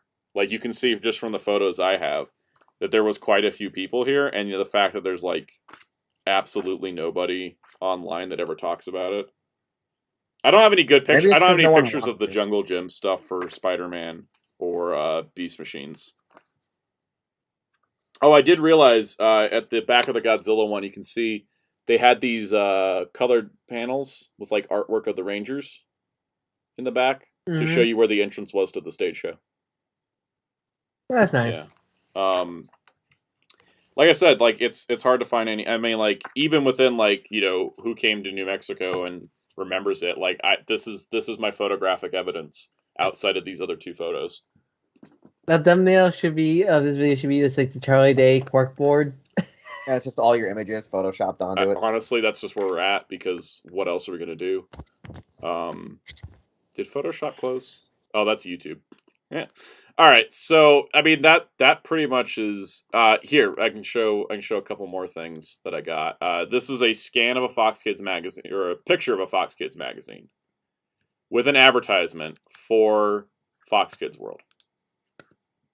I have this magazine somewhere, but it says Fox Kids World's live, interactive, and theatrical experience where you can meet your favorite Fox Kids characters and get into the action. Experience Power Rangers Live, a huge multimedia space adventure show that will blow you away. It blew my 5-year-old mind to pieces. It's burn some rubber at the NASCAR racers, pedal to the metal giant multi-layer slot car racetrack. Strap on a giant tail and eye goggles and run through a mini New York City and Godzilla to the rescue. Apparently there were no eye goggles because I didn't see that in my photos. Weave your way through the Spider-Man Unlimited web climb and swing above the city streets and more activities. And then there's just a very blurry part of this, which is the blurriest part, but it actually shows... Oh wait, this actually has the dates. Yeah, so... Again, I'm assuming this... Something about Louisville, Kentucky. Yeah, we got Louisville, Kentucky. Texas, Arizona, Nevada. New Mexico would have been November. Indianapolis. Oh my god, I think it was in Mexico first. The dots, the new conspiracy. Because if this is 2000, I'm assuming it's 2000. It could be 99. I moved here in 99. It could be 99, then in 2000 it went to Mexico. Or it went to Mexico first, then came here. Or went to Kentucky first. And that's assuming that all these events actually happened. And it wasn't just plans. Because that's 1, 2, 3, 4, 5, 6, 7, 8, 9. That's 12 stops on this tour. From Kentucky to Alabama to Indiana to Louisiana to Texas, New Mexico, 2 stops in Arizona, and then 1 in Nevada. So it was pretty much just like this chunk of the country. Just southwest. Yeah, and that just may be who was picking up Fox Kids No, stuff. New York. Yeah, no New York. The affiliate meeting was from 1998 saying that they were going to tour in 99, so it's possible they were in 99, and then after it was done, they sent the costumes to Mexico. So there's 2 theories here on that. There's also Galactic Scramble word search. Actually, this might have been 99, now thinking about it. Because, I mean, that's a VHS tape for Lost Galaxy. Yeah, so I found that. I've been trying to find, like, archives of Fox Kids magazines. I probably have that magazine somewhere, too. That's photos. If anyone's curious, the trademarks are dead for Fox Kids World. Take it. I'm half tempted to take it. Yeah, I mean, there's that. My 2 photos. I have 2 photos of the guidebook when I found them in my storage unit. Here is the Ranger signatures page.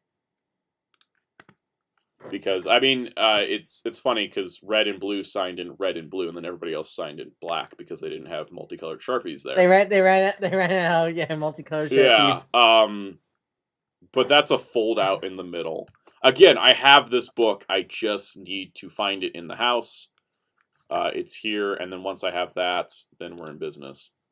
This is the outside of the book, which you can see there is a Digimon logo. It's just Digimon didn't get its own event, and Avengers logo's there too. I just think they didn't have spaces for. Big Guy had the inflatable. Avengers didn't really have anything, and then Digimon. Was Silver Surfer out by the point of this? It would have been dead by this point. Oh really? Oh, I thought all 3 shows, Marvel shows, aired at the same time. No, Silver Surfer was 98, Avengers was 99, and then Spider-Man was late 99. Okay. Here is adding to this, here's the. I think I got actually. These photos are terrible, but I do. This is the promotional pamphlet, so at least I can show you guys this, because that's the front cover. This is one of the inside panels, which is the live stage show. Which, hey, there's another picture that only shows Red with the power up, even though all 5 of them had the power up. I do like early photos when they first made the suits, maybe. Yeah, I'm changing my timeline. I think it went to Mexico in 2000 because this does say copyright 1999 all over the bottom of this. So it probably was 99. Most like very light 99, maybe. Yeah, like apparently November 99 according to that other magazine. Also, there's 3 exclusive monsters in this. I think I should have mentioned this before. Were they like horribly cheap mascots? They look like typical aliens. Not like Power Rangers aliens. Like also Spirit Halloween. A little bit, yeah. But yeah, I mean that's like, that's a promotional image right there. And then lastly, the floor plan map, which I imagine was slightly different for every location it was at. Oh yeah, they had a Fox Kids Carnival in the middle where they had featuring Digimon. Oh yeah, that's right. Now I remember there was an Avengers thing. I just never went to it, but it was video games. You could play video games with the Avengers. Wait, I'm trying to think. During that time, like that had to be, like it was. Yes, let me play video games with Wonder Man. Oh wait, he's in a coma. I'm trying to think, like it has to be some older stuff because I mean it was just. I guess there was the X-Men. No wait, this is 2000s. I like the X-Men. This is 99. I'm going with it. It was 99. Yeah. But so I'm trying to think. There was the Spider-Man Neversoft game. Wait, I think was that 99 or was it 2000? I forget which one. If the Neversoft Spider-Man was out, but there was like the Hulk PS1 game, the Fantastic Four PS1 games were horrible. It says here there's a Fox Sports Interactive Mobile saying featuring Croc 2, NHL Championship 2000, and NBA Basketball 2000. So it had to be 99. Oh, so now you're related to the property. That's just like the little Fox Interactive thing. And then the Avengers one is just something. And I imagine this was this was laid out a little different at each location because there was a Zyber 9 spot too. My God, man, even my memories aren't working. Now you said Croc, so I read. Oh yeah, this is during the time when Fox was actually publishing video games, and Croc was one of the games that he published. So yeah, I think I forgot about this that. Map layout was definitely generic because even my photos with the Godzilla, you can see the NASCAR racers in the background, which shouldn't be possible at the angles they were at. This looks like some kind of like Playmate Star Trek like schematics for like a Enterprise ship. Yeah, no, it's kind of wild, but this is essentially like people talk about lost media and like, is this lost media? 100% because people consider that Smash Brothers event lost media. So if that's the case, this is lost media too. If it was like an event surrounding properties, I count that as media because that's. And then on top of that, the fact that if it hit 12 locations, and there's like not a single like personal photograph out there of it, besides what I got, this is what blows my mind is that there was that many events out there, and there was that many people just at my event alone. Like, how is it there's nothing on? Like, and this is a problem I've noticed with what quote unquote the digital generation. Like the 80s and early 90s kids have a lot of stuff they can find online and like share memories a lot, but like late 90s 2000s kids got nothing. Like, we are the lost media kings of stuff that isn't even that old. Like, this event is 22 years old. The internet existed. I can't even find anything on the Internet Archive about Fox Kids World. There was. It's probably gone. Exactly. Dead, probably. Every FoxKids.com page around the time this would have happened, gone. No snapshots. It's so annoying. Don't forget, on top of this, we also have like all these other old fan sites and boards and stuff that have completely been wiped off the earth. Whether it's for Power Rangers, Godzilla, Ultraman. Like, there are so many sites that no one even backed up that were actually good resources at the time. Anyone who actually had the back them up either turned them into a book of some sort and took credit for that work that was already done at another place and yada yada yada, and they're all out of print now. Oh, totally. Like, I definitely think that there is, because it's on the internet, people don't think preserve stuff as well. as like they did with like old videotapes or magazine scans or stuff for like older things. Yeah, because I'll tell you right now, there's like a lot of good information that I had from back in the day, whether it was true or false or whatnot. There was like a lot of information and stuff that I now know is lost to time. Yeah. Like, there was so many facts that were scrunched by Wikipedia guys just because they thought it would be fun to like purge it from their servers.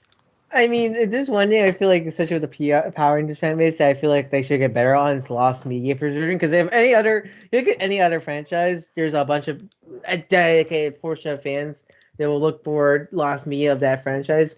Like, I have not heard. Hey, look at the guy on YouTube who has all the old the Fox Kids bumpers, where it shows that the episode Flashes of Darkonda is the season finale of In Space, meaning technically after that we should have gone right into Lost Galaxy. Yep. And from some of those sites is where I found this Fox Kids affiliate meeting that talked about Fox Kids World and like pitching it to affiliates was, hey, you should do this kind of thing. I mean, that's kind of just overall the problem with the Tokusatsu fandom is, like, I feel like compared to other fandoms, we're still just, most of the fans are just watch shows, discuss shows, and that's it. Not really kind of like other fandom where, like, I feel like there's not much like media preserving, and there's also like a problem with the Power Ranger fandom is they'll chase after white whales like Scorpion Rain and not like actual existing stuff. Actual real things, yeah. So I mean, like when it comes down to it, I mean, we're going to switch topics just because I don't really have anything else to say on this at the moment. Let me put up that other photo back up. Well, I backed all this up, by the way. It's just so everyone knows. I've screen capped the Mexican website. I've got everything like saved. I recommend making like a Google Doc into at least make your video. I need to make a Dropbox just so that like all of you guys have access to my lost media archives for stuff like this, because I mean, in terms of this, like, I've got it, like, backed up on 3 devices currently. But it's just, this photo came up, and I was like, oh, hey, a new lead. And the new lead was, the costumes went to another place, but at least we got a clearer shot of them. And that's pretty much what we got. Like, it didn't really get me to, oh, hey, this place has footage of Fox Kids World. No, I don't know if they recorded anything, or if it was just photography. And it'd be very hard to get in contact. Even though they're currently active publication, I doubt they'll just hear my email and be like, hey, can you dive into your archives and find something from 22 years ago? Yeah. it's a little much to ask. Yeah, I'll probably need to get it drafted up in proper Spanish too. But His sound learns a whole new language just for lost media. Wouldn't be the first time. But yeah, no, I mean, it's something that I'm like, this is one of my long time searches. But once I get that program guide and I get that scanned, that's when I'll make the video. Because if I try to make the video without the program guide, I don't have enough. I have 2 photographs, a bunch of handheld photos, and then like pictures of the pamphlet and the book. Like, if I have full scans of the book, I have more to show and more to talk about and more to make a worthwhile video of. And that's what I'll probably start to nail down, like the timeline of things. But. All right, so some comments. All right, so why did Disney have to buy all Fox's stuff? Because wasn't Fox doing badly? Bankrupt. The Fox Fox Family Network went bankrupt, and that went everything with it. See, Power Rangers fandom is like a DBZ levels in there. There's a lot of false info gets spread around and presume it's facts. Yep. That is true. And that's something. And same thing with the Western Sentai fandom, because if I hear someone say Car Ranger's a parody one more time, I'm gonna slap someone. Or Ranger killed the Sentai. Yeah, no, I like, God, the misconceptions, man. Like, that's. I mean, there's still let's not get into the conspiracy theories people are making about the whole Sentai DVD scenario. It's so much simpler than anyone ever wants to admit. I keep saying they probably just didn't sell well enough, and no one wants to have that. No one even considers that. People are convinced it's some big conspiracy, and I'm just like, I don't think they sold well enough to justify the licensing cost. And people call me nuts. Apparently, according to some people, it's because Hasbro thinks Sentai is more appealing than Power people would think it's more appealing to Power Rangers, even though Power Rangers is a kid property to Hasbro size. Also, number 2 of that, just make better Power Rangers. But well, even though they just enjoy the whole Yeah. thing, it's just like, why will kids gravitate to Sentai when a Power Ranger? Because Sentai is a language I don't understand. Power Rangers Why hate, would they or Hasbro hates all Sentai, and makes sure that nothing Sentai can be released. This comes out during Hasbro's time. Oh, yeah, the manga, yeah. I mean, if Here, they I really forgot. wanted to pull legal on this, like even though this was licensed through Ishimori Pro, not Toei, but they could have pulled legal on this if they wanted to. Hasbro does not care about Sentai as much as people think they do. They will that's the thing, block I always- what they see as competing products, but that's it. Like that's it. That's the end of the. I don't see how it's stupid. So in terms of other so I guess it's a topic coming for later this week for your channel. What do you think of the Hollercon shenanigans with NECA turtles? Holothon's been a mess, but what do you think of that commercial? should we talk about what Holothon is for those that are unaware? What is it again? Because I still don't understand what the fuck it is. So Holothon, which I'm just gonna pull up their website. You want to pull up the horrible commercial they made? No, I'm just gonna pull this up. So NECA and Target running a 4-week event for exclusives, and it went badly. What a surprise! Yeah, no, they had this really bad commercial, which I don't want to rag on because too many people are being like really. Oh my god, you can see the products here. Perfect. Okay, so they're doing this event called Holothon where you can buy stuff in Target stores and on Target.com in the 3 seconds it's available. And then international fans can buy it through holothon.com. And then there's exclusives that have like signed editions in addition to regular editions of stuff. Apparently me finding Demona was part of Holothon. But I was like, she's just a normal figure. But anyways. There's a RuPaul Chia Pet, which is genius, and apparently you can get a signed edition, signed by RuPaul. And then there's just a bunch of Turtles exclusives, and then there's other figures in here, and things that aren't exclusive, like the Fugitoid from the NECA Mirage Turtles. Mirage. That one's not exclusive, but you can get a signed edition through Holothon or something. It's all a big mess. Personally, I mean, I want... Of the stuff that's like marked as Holothon that's showing up at Targets first, even though the regular release is later, I want Fugitoid and I want Bronx from Gargoyles. And if I get them now and I happen to run across them in a store, cool. If not, whatever. But that's also because I just don't care about like glow in the dark Muckman. Or I don't need a RuPaul Chia Pet. What do you think of the commercial they released to promote this? The video they used to promote this was tone deaf, out of touch, and behind the times. Because it essentially did the basement dweller toy collector trope, and I was just like, man, you just pulling a Reboot the Guardian code on us, aren't you? Don't remind me. If you know the context, you know the context. If not, I'm sparing you.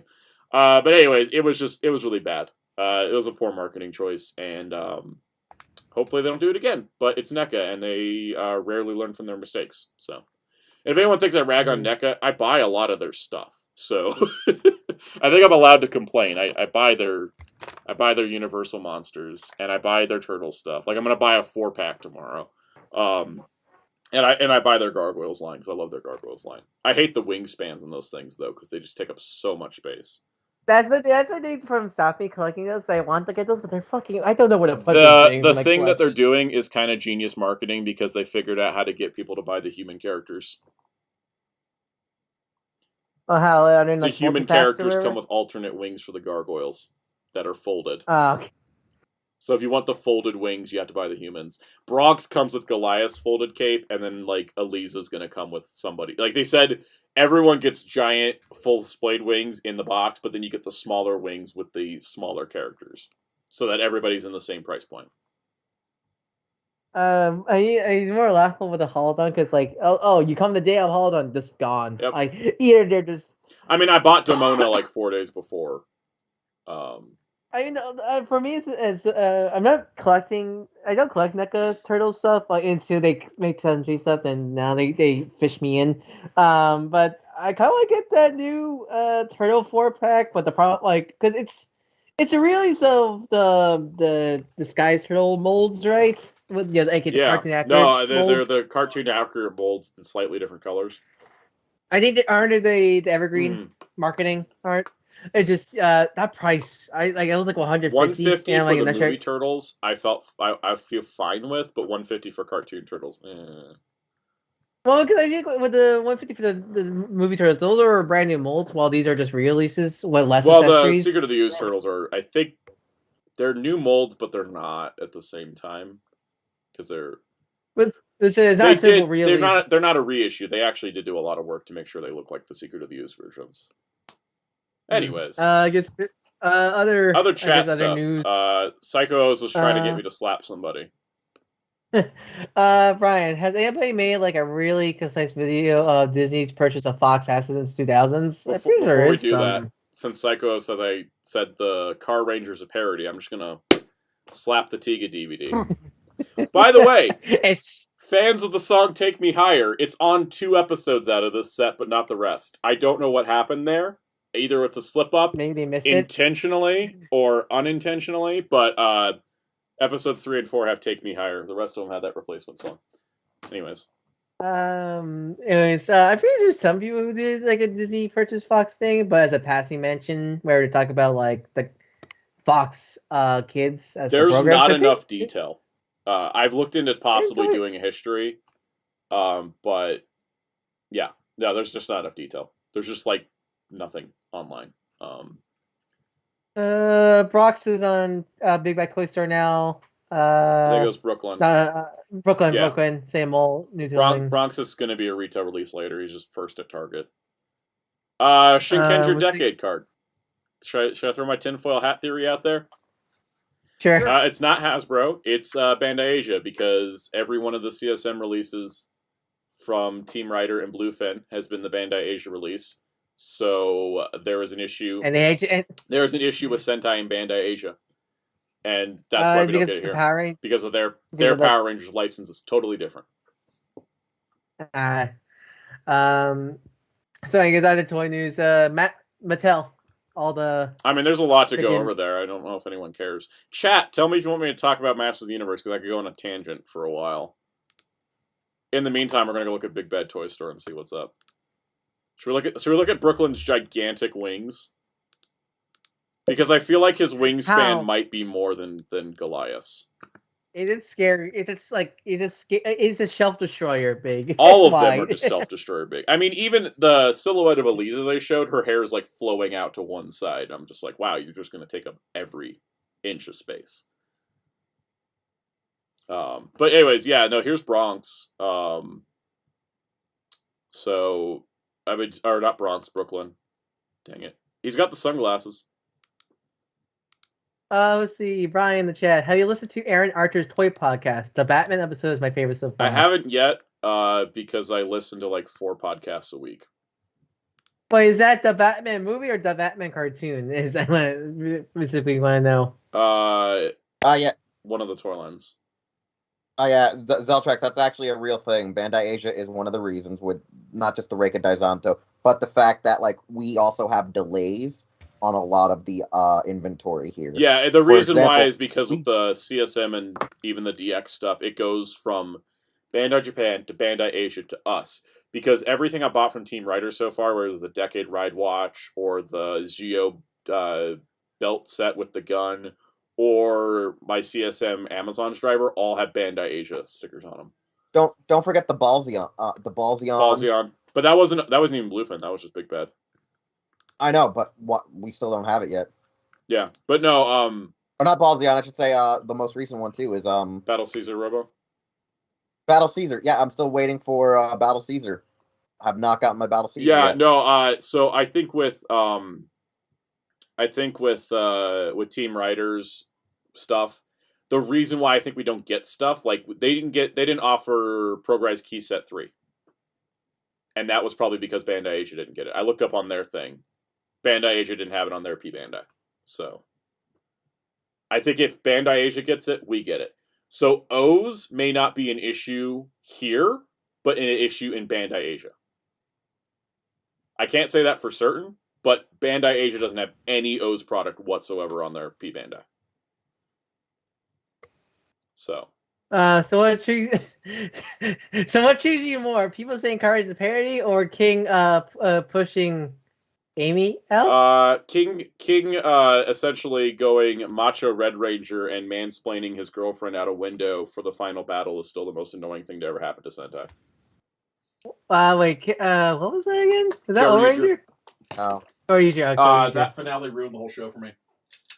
Oh, really? That'll happen to me. Happened with Gaim too. Like sometimes the finale will be so bad it like ruins my enjoyment of everything. Because then all I'm thinking about is that finale.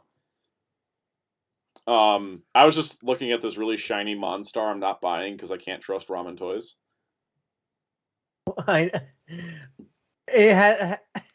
Have you like so what? I don't know that I haven't seen that much of them. Are they quality? They did a Centurion's line that was unlicensed, but their Silverhawks line is licensed, and I just don't know. Plus, I'm already buying. I mean, it's funny because like Super 7 went for like. I was supposed to talk about Masters, but now I'm talking about Silverhawks. Super 7 went same category. Super 7 went with the animation, big, chunky, bulky Monstar, right? You know, so you can see that here. And then Ramen Toys went with like, oh, Monstar hit the gym and leaned out quite a bit. So he's like a lean Monstar. It looks weird to me. It's cool though. Metallic paint is cool. I definitely I just saw a chat said that they like the Toon aesthetic. Yeah, I'm all over this. Same thing with their Quicksilver. I don't really like the proportions on them. I much prefer the Super 7 one. Does anyone else care about Silverhawks? Like, is it just me? I haven't seen enough Silverhawk to give my that's like the one 80s cartoon I haven't seen that much of. I didn't even know it had a DVD until Bravestar. Toy Galaxy did a video on Silverhawks, and then that's when I found out it was on DVD, and then I jumped on that.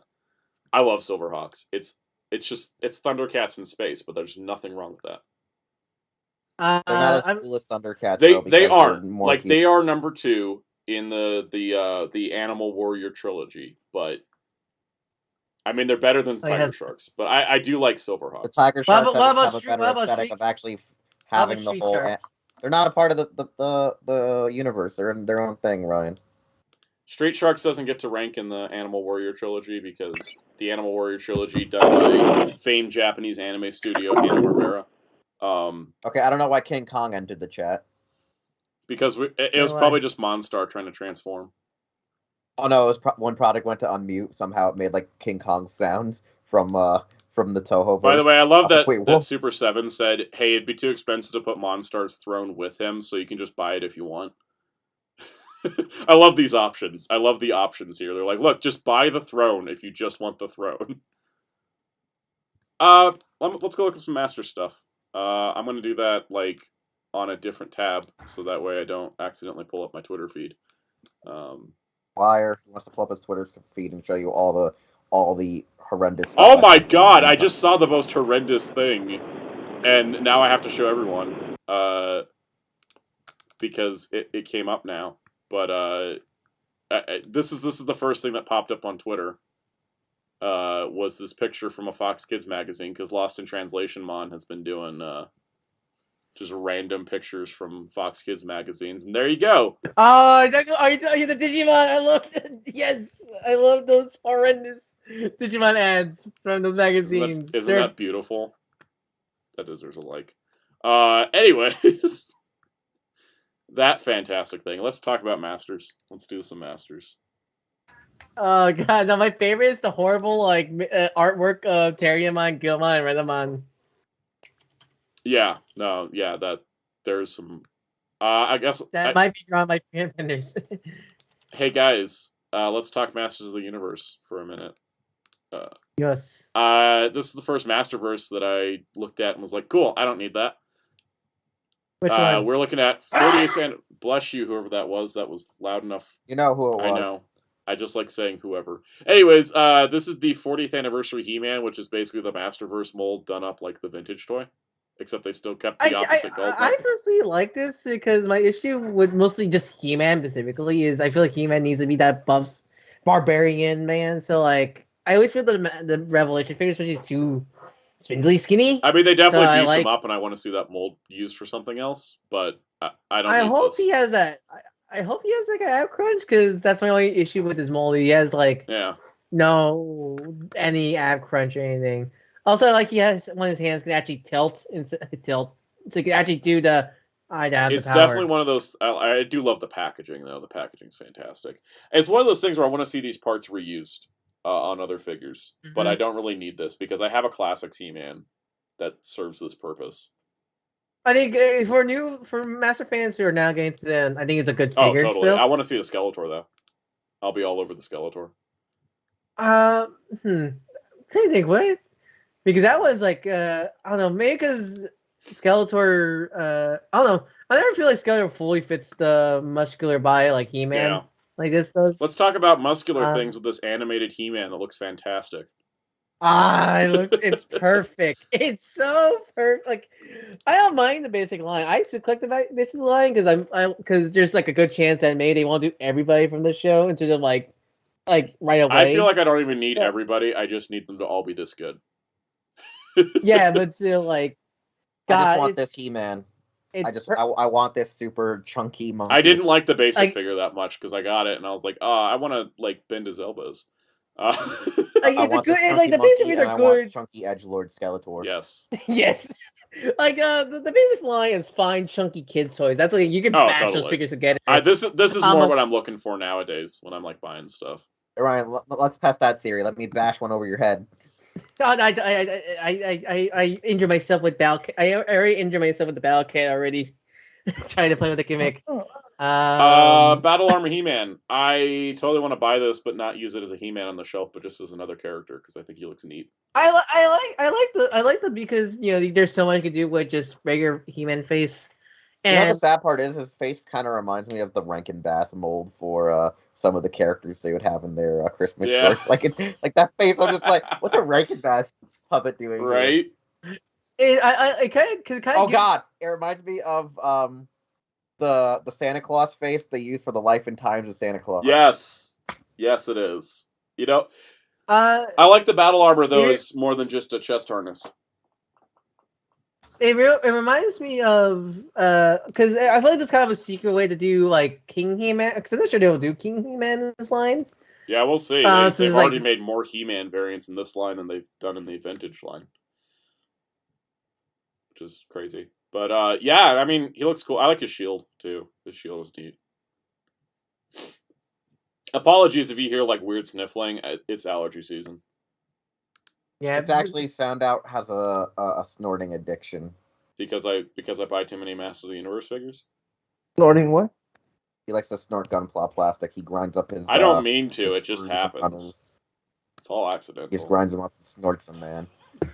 Soundout's 80% gunpla plastic. That's why there's a gunpla ban now for shipping to America. It's all my fault. I'm the reason why Bandai banned gunpla. Exactly. Soundout snorts it.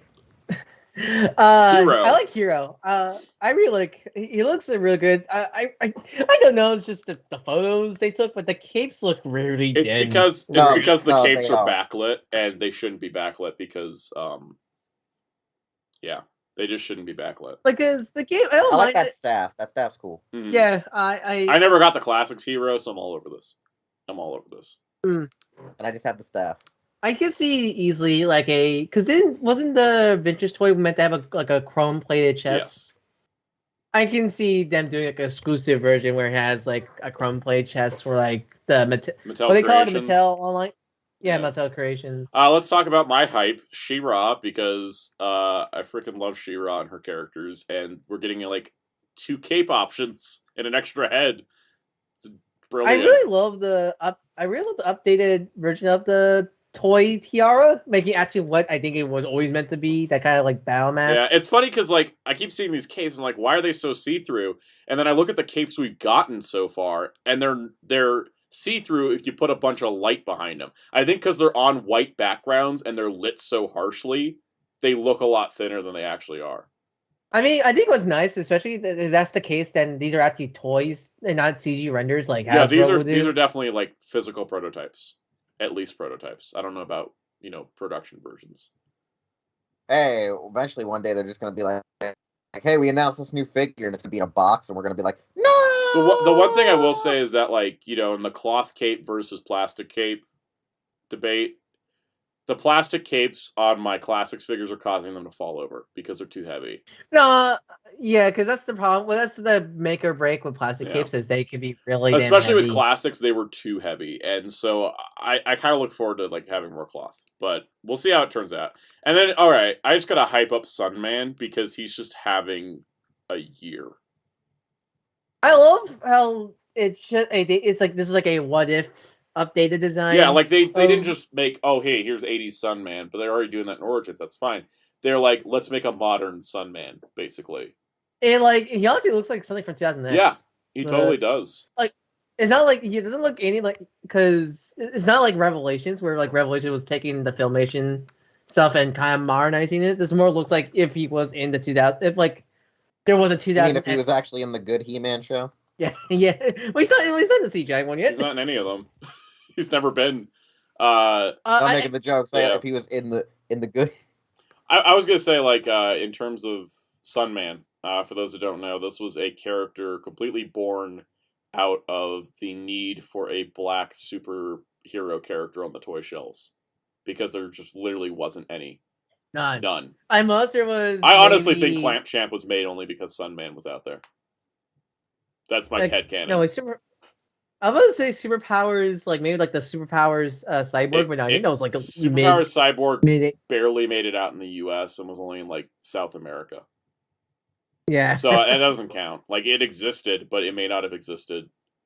It wasn't there for like kids to see. So, anyways, I love the story of Sunman. And I don't know why, but now because there's a Sunman, we need a Nightman, and Nightman's a white guy. You might be onto something. Let's talk about Origins, because I still buy these, even though I like Origins. I really should stop because I'm also buying Masterverse, but how can I when Mantenna's right there going, hey? But Origins, I don't collect the line fully. Like I've been tempted so many times. I was buying like everything, but now I'm just buying new characters and like skipping variants. Essentially, the Mosquito. I'm so tempted to get the Mosquito several times. Good. It's so good though. But it's a line I respect so much. It's a line because. See, I'm like, I should only buy new characters, but then they make 2000X Skeletor. The 2000, I'm so happy to see the 2000 because we're not gonna get like origin styles of the 2000X molds because who knows, maybe they don't have those molds anymore. Like we'll get them in because they're too weird, detailed. Yeah. They're too detailed to fit in Origins, so like we'll get Masterverse. I want Grizzlor. So I like Grizzlor looks fuzzy. Grizzlor, it's so great. He's so great. Leech being a deluxe with alternate hands and head, it just makes me so happy.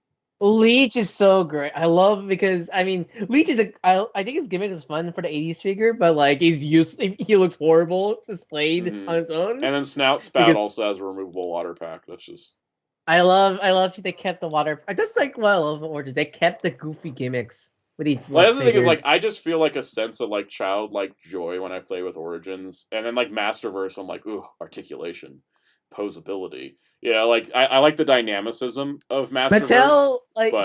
Mattel is it's really surprising how much Mattel compared to such as Hasbro has mastered the difference between kids lines and adult lines because like here's the thing is both of their kids lines, both Origins and the Netflix show, are like really fun toy lines that like adults can also enjoy because they're made with a good quality. Mm-hmm. And but compared to like Hasbro, where their kids' toy lines suck, all of them are bad, all of them. I feel like the only reason why they put a little more effort and power is because they know the fandom will be. But even then, they're not good. They're not good figures, and they can't even release a whole team at retail anymore. So okay, the Dino Fury, because I was like the Beast Morpher one. Beast Morpher Slime was great, and the Dino Fury is just a giant. Let's talk about the Skeletor. I want to look at the Skeletor again. I keep coming back to this, man, and I'm just like, look at you. It's so... It's... I want to understand, though, since I haven't watched the show yet, why does he have the Infinity Gauntlet on his that's Skeleton hand. That's a bone arm. Okay. Yeah. Why is it gold? It's the same color as his skull. Oh, it looks like shinier and It's because of brighter. the no, really like- blown out photography. Yeah, It makes these images really easy to like Photoshop out though because they're so blown out. I'm counting the days until I can get this Beastman figure because oh my god. All I know is every time I see that Skeletor, I just want to make a post. Rent's too damn high, He-Man. No, you can make Shopmon jokes because it's the same place actor. Yep. And so we can make Wait, so he's Agumon jokes Agumon? with him too. Yeah, it's Ben Diskin. It's Ben Diskin as Skeletor in this new series. Oh, now we know who to bully at conventions then. Bullying is bad, guys. Let's talk about Beastman because I'm in love with this figure. I never had Classics Beastman because he always eluded me, and now So I guess that's silhouette. We've been like figuring out what the fuck that is. I guess that is this figure. it's possibly that this guy has more accessories. Because I was looking at the concept art and he did have boots, so I'm thinking he's got alternate legs or shin guards. I was the one who told you. Yeah, no, I went and looked and I did my research. I looked into the Toys and Masters of the Universe book that Pixel Dan wrote, and yeah, the concept art there had boots, so I think they're just missing from this photo. Catra, also probably missing accessories because she Probably you're not sure because she's got to come with a head. She's got to have a her whip. mask. If she doesn't, I'd be pissed. Catra needs her comb whip. It's funny because I didn't have Catra. She was like one of the only major She-Ra characters I didn't have. It's like her. I don't have Entrapta either, but like I didn't have Catra, but I found one on eBay for $50. And I was like, well, they're never gonna make another one. Then Mattel did this. It's fine. I'll buy all the She-Ra characters again. Hordak. Will you though? Be still my heart, Hordak. You look amazing. He's perfect. He's like the perfect Hordak. His head's technically oversized, but that helps with the like everybody's got tiny heads problem with this line. Plus the arm. Well, I mean, Hordak has a giant. I mean, the collar. I think the collar helps totally hide that for me. I love that you can get him kind of like more toyetic, but also Filmation-y with the claw hand and the arm cannon and the giant blast effect. And I love that the Horde crossbow has an effect like it's shooting something. Jitsu. I like how he's modernized. I love he always has his cry chopping gold fucking Infinity Gauntlet. But instead of it being like Fisto, where it's supposed to be bigger like Fisto's giant fist, and the Origins one was like that, but they went with a normal size one here. I wonder if it'll be diecast like Fisto's hand was. Have they done any diecast metal stuff like this in Masterverse? Masterverse Fisto. Oh, that's diecast? It is really? Fisto's diecast, yeah. That surprised me. Oh, damn. I picked him up like, why do you weigh 3 pounds? Masterverse is really honest. Again, compared to such Hasbro's like Lightning collections, it really just shows how the love put into his line, stuff like hearing stuff like that. Also, Origins wise, I will pick up the other Sunman characters like Digitino. I don't even know their deals that much. Space Sumo, even though he's a ninja. I love Pigman. And yeah, Pighead. Look at Pighead. I mean, that's an 80s action figure right there. Burger King looks good. It's the closest thing we'll get to what's his name from the Mighty Morphin movie. Or that. Yeah. And then I've already ordered this set with the T. See, because it's 2000X Tila and Giant Bird. At least I always think this one's more expired, unlike the He-Man, where like that's clearly 2000X He-Man. This one's like it's definitely because they didn't want to resculpt the body. Yeah, it's more the hair. I'd say it's more the hair. I think I'm curious to see what she looks like without the armor on. But we have a back shot. I know Pixel Dan posted the back shot. I bought this for the bird. I'm gonna be honest. I just wanted the giant bird. If you just wanted the bird, you should have just asked me. I'll be like, here, I'll show you the bird is the word. And then 2000X He-Man looks great. I like him. Do you think the sword will do the spin thing? It looks like it's plastic. It looks like it's solid plastic like the Classics one. Skeletor. The 2000X one did have the spinny like guard thing, but I mean that's fine. I'm more sad that Skeletor can't split the swords in two. Yeah, that was also an issue in Classics. Because even ignoring what was meant to be originally, he did do that in the show. He did split the sword. the two blades in the show. All right, well, that was my rundown of recent Masters of the Universe stuff. We're gonna go for like 10 more minutes. So if anyone else has, Do you want? if anyone else Well, do you in the want- chat, Astronat said, honestly, he thinks Origins are more fun than Masters. oh yeah, they're more fun toys. Well, that's the point. Absolutely. Well, that's the like point. Well, I mean, that's kind of the point. Origins meant to be the fun kids toy line and all the fun gimmicks, while Masterverse is to collect their pure like action figure. I'm Supposedly, going to talk about my most hyped toy release of 2022. Is this Toonie Terrors? It's obviously not that Godzilla. No, it's this Toonie Terrors American Werewolf in London 2-pack. I love it. I can't wait to get it. How about we talk about your American Werewolf in London toys that I watched explode on camera? The Nightmare Demon. Yeah, we'll talk about that when I do the video on them. So, Sam, do you want to talk about future projects? I mean, we projects? could. We could also talk about those NECA, or not the NECA. We could talk about the Godzilla, but I think we're doing that Wednesday. Because I got this ready, the show on stream. Yeah, let's get this going here. What's happening? We are previewing future videos. If there's any other toy stuff that you guys want to hear me talk about, just throw it in the chat. Yeah, put it in the chat. Yeah, because I will talk about toy show opinions. If you want to ask that, put in the chat. If you want to. I did see a question. What are the chances of Sony buying Viz? Low, because there's no. Isn't Viz Warner? Isn't Viz owned by Warner? Viz is owned by Warner, and even with the Discovery merger happening, Viz doesn't give Sony anything new. They don't have a streaming service. All right. They don't have a home video. And Sony already has a home video branch with Funimation. Mm-hmm. Viz wouldn't give them anything besides just more things in the library, and they already have enough. Hey, Soundout. Speaking of Sony, so Funimation and Crunchyroll, are you gonna cancel Funimation now that they're actually moving everything from Funimation to Crunchyroll? I never had Funimation because it was the shittiest anime service on the internet. Seriously, I like the shows they have, but I literally just watched Dynazenon this past weekend because I waited a whole year until it hit Crunchyroll. Yeah, that transfer is going to be a mess because apparently they're just not going to port everybody over from Funimation to Crunchyroll. They want you to cancel your Funimation account. Yeah, instead because they're moving everything. That's exactly sounds like what Sony would do, and that makes that's corporate things. I mean, that's a good decision, honestly. It's a little easier than trying to merge accounts. Mm-hmm. But I never liked Funimation service. I had it for a bit to watch Dragon Ball Super, and then that was it. No, see, I like the shows they have, but I hate the player. Yep. That player. It's worse than Crunchyroll, and that's saying a lot because Crunchyroll's pretty bad. Yeah. Oh god. So, Santa, do you want to talk about the future? We have a brand new logo, guys. Ooh. Behold, the Sonic Jazzwares retrospective coming soon. Nice. So this is this. They're getting canceled near you. No, is there a cancel like it's been what 5 years, 7, 8 years now.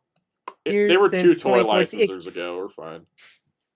Yeah. I also put the work in progress thumbnail.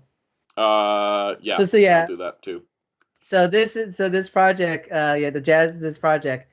This is a co-project with me. With Soundout and me, where the goal is to pretty much like the Star Trek retrospective is to cover everything that Jazzwares released during their 10-year on the Sonic brand, and we're making this a. Wait, Soundout, did you ask what Tila looks like without her armor on? Yeah.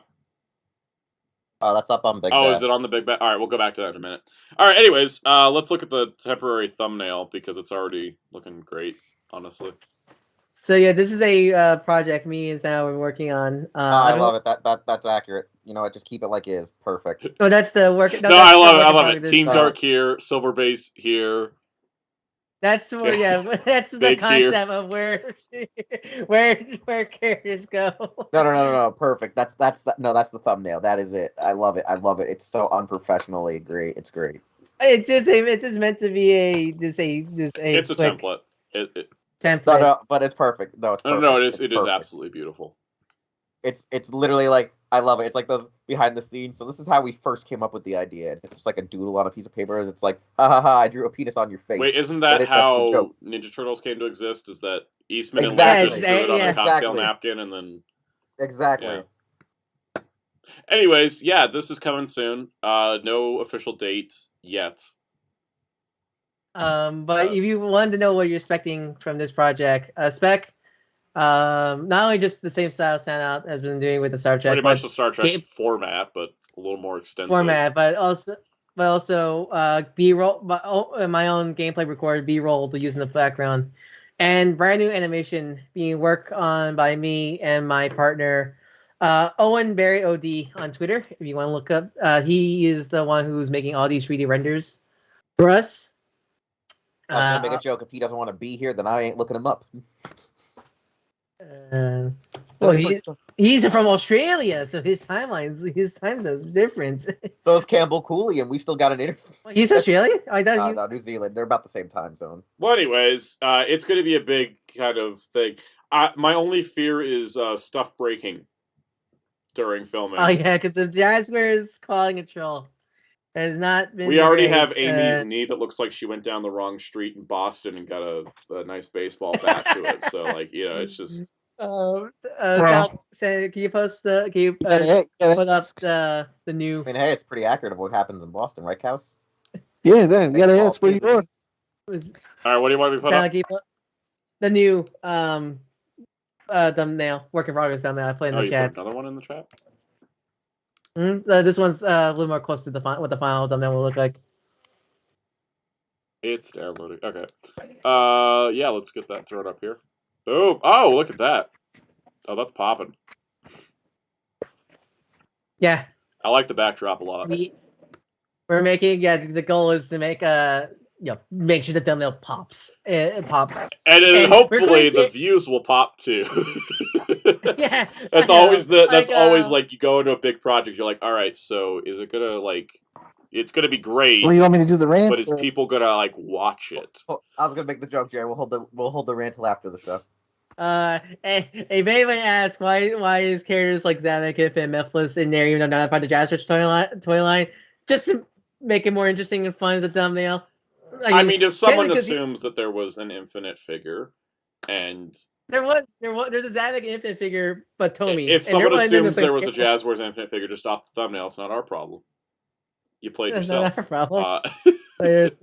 But anyways, no, I mean, this is gonna be great. Yeah, we've been working hard. We fully started production on the animation. I haven't technically even done my part yet because I'm waiting to see. It's all me. Yeah, it's all been me. Once the graphics team. I'm gonna call you guys. I need a cool name for you guys. But anyways, the production team. Well, the production team. Then I get to come in and do the toy stuff and the narration and the internet personality thing that I do. And then it'll all get cut together, and then it'll be available at some point in the near future. We want to aim it at least April, not like the tie-in with Sonic. Yeah, hopefully sometime in April. I don't know which was coming first, this or Star Trek Part 5, but we'll see. See, I mean, I have to sew together a bunch of tribbles before filming Star Trek Part 5. So what are you doing to those poor things? I have to make them. I bought fake fur and toy stuffing. Didn't Funko made some tribble? There's some tribble plushes, but they're really expensive. So I was like, I'm just gonna make my own. So I spent $20 at Hobby Lobby. I got enough to make 7. Okay. Yeah, but this that's gonna get canceled. He said the story. Oh yeah. Wait, did I go there or did I go somewhere else? Hobby Lobby. What's the one? Was Hobby Lobby's the controversial one? Oh no, it was Michael's. That's right. Michael's okay. Yeah. It wasn't Hobby Lobby. They closed that one here. Yeah. Soundout's getting canceled. He said the store that you're not supposed to say. Oh well. It's on the first proper question from Brian. It's on the first proper movie series to release 2 movies in the pandemic era. From a singular series, yeah, because the MCU is a whole thing. But wait, yeah. Did we get any Fast and Furious movies in the we just got F9. They're filming 10 right now. So okay, yeah. Yeah, that's an One of these days, I'm going to do a tier list of Fast and Furious movies, and it's going to get 15 views, and I'll be like, "Wow, that was a waste of time." Just put the Rock. Just make the thumbnail the Rock, and then there's some views. I should just put the thumbnail as The Rock versus Vin Diesel, and then there you go, boom.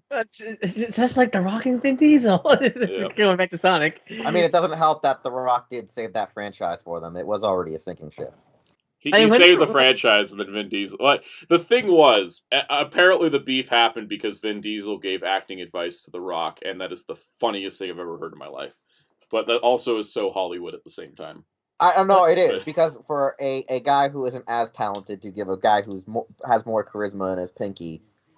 And the thing, I like Vin Diesel. I do like Vin Diesel. Oh, Vin's great, but like, I don't think he should have rolled up to The Rock going like, "Oh, I'm better than you."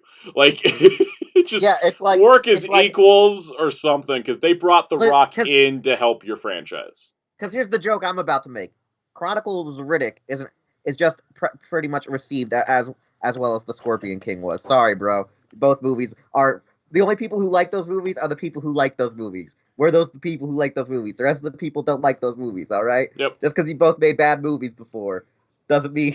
This is why they need to settle the beef for F11, so we can at least get story stuff done, you know? They're gonna never settle. They're never settling it. Unless the beef is a giant marketing stunt, and then they're just gonna, like, you go watch F10, and then, Hobbs rolls up, and it's just like, yo! And I'm like, you know, like, if that happens, I'll be cheering in the theater. Yeah, like, that The Rock taught Vin Diesel to make it a work. Remember, it's all a work. Yeah. It's all a work. It's all a work, brother. And the other thing too is, like, they had also said something like Jason Statham was only going to hang out with The Rock in the Hobbs and Shaw like spin-off movies, and then Statham rolled up into F9. So see how it rolls out, you know. I love Fast and Furious.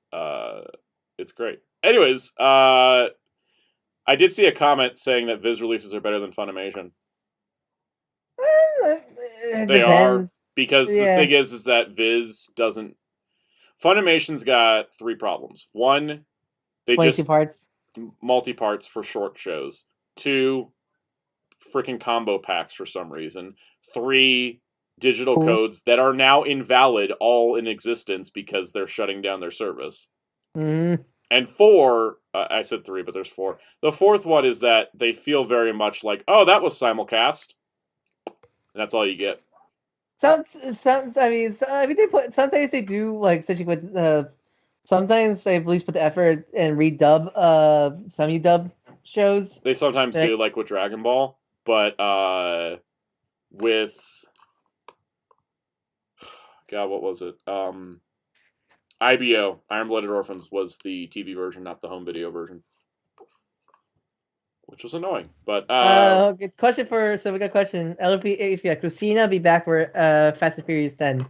I would assume so. I felt like he was brought in to be, hey, wrestler character who has, you know, ties to other characters. Like, I'm pretty sure he's gonna be back. I don't see why not. It's Peacemaker. And Toko Gogo is the 01 retrospective still happening? Just curious. Yes, I just got Progress Key Set 3 in, so I can actually start making moves on that. I have to make sure I don't work too fast because I'm waiting for the Bluefin release of the Zaya keys. So in terms of like, so unless what he's saying is, if Bluefin doesn't bring it out, it ain't happening anytime soon. Well, what I mean is I have it on pre-order from the Bluefin release. It's just a matter of waiting for it to get to Asia, then get to here. So because if it don't arrive, then you're not getting it. I might just have to go. Yeah, if it takes too long, I'm probably just gonna pop on Mandarake and buy like a set because it's not that expensive, but. So in terms of like other retrospective videos, so the Sonic 1 plan. The 01 retrospective should be a lot less work than the Sonic and the Star Trek, so it's going to be just kind of like periodic. But I can do the first part of it now because I got Dynamiting Lion. Well, I don't need Dynamiting Lion for part 1. I got Hopping Kangaroo, so I can do the 01 portion of it. So part 1 can happen. It's just when I get to the 1000 driver is when I have to like have those other keys. And another one that's probably gonna be a little more small retrospective we plan is the Digivice retrospective. The longest episode will be Atmon.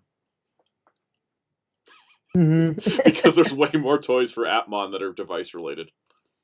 Yeah, but that's like and then there's, at least in terms of like right now, there's a bigger project we have planned for later in the year. Yep. But there's early in the year, so Sonic, Digimon, Star Trek, and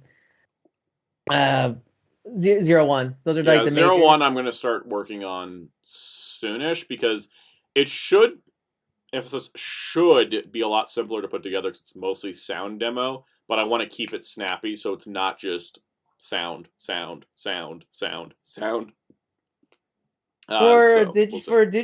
Digimon, are you gonna make that one video or two videos? I say just we'll do decide it one. that later. I think we should make it one because it's only Atmon's gonna take the longest. Atmon will take the longest. It may be like 2 or 3 parts. There's a simple answer for this. Soundout does the Saban era, the Disney era, and the anime era of it technically had to go on streaming. I guess Toei era. I guess like literally it would be seasons 1 through 3. Yeah, well, 1 through 4. 4. Yeah, because 1 through 3, 4, 5, Cross Wars.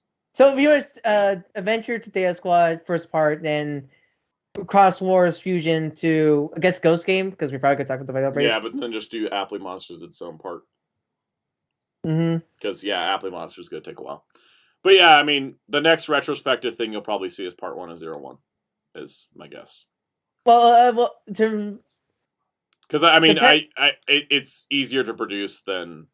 So yeah, depends. Sonic. I mean, it really depends how much how long we take on the production side of the Sonic one. Yeah, and it also depends on how long it takes me to record and edit and narrate and do all that, like my half of it as well. So yeah, Sonic. You might see Sonic first. You might see 01 first. Depends on how things go. I might just get inspired and just like roll out the 01 video next week. We'll see. I'm not sure yet. I got to prep. I'm going to a convention at the beginning of April, so. It really, yeah. So by the way, if anyone's going to Star Trek Mission Chicago, I'm going there. So. Are you doing? Let's see. Are you doing both Bandai America and Bandai Japan Digivices? Depending on what I have, and probably we'll cover them. Like, hey, here's the Japanese. Even if we got stuff. Yeah, we like the retro, like the like the Star Trek format. We'll cover if we don't have it. We will still talk about it. Yeah, exactly. We just need to do research. Look, I got Japanese and American D-scanner detector. So.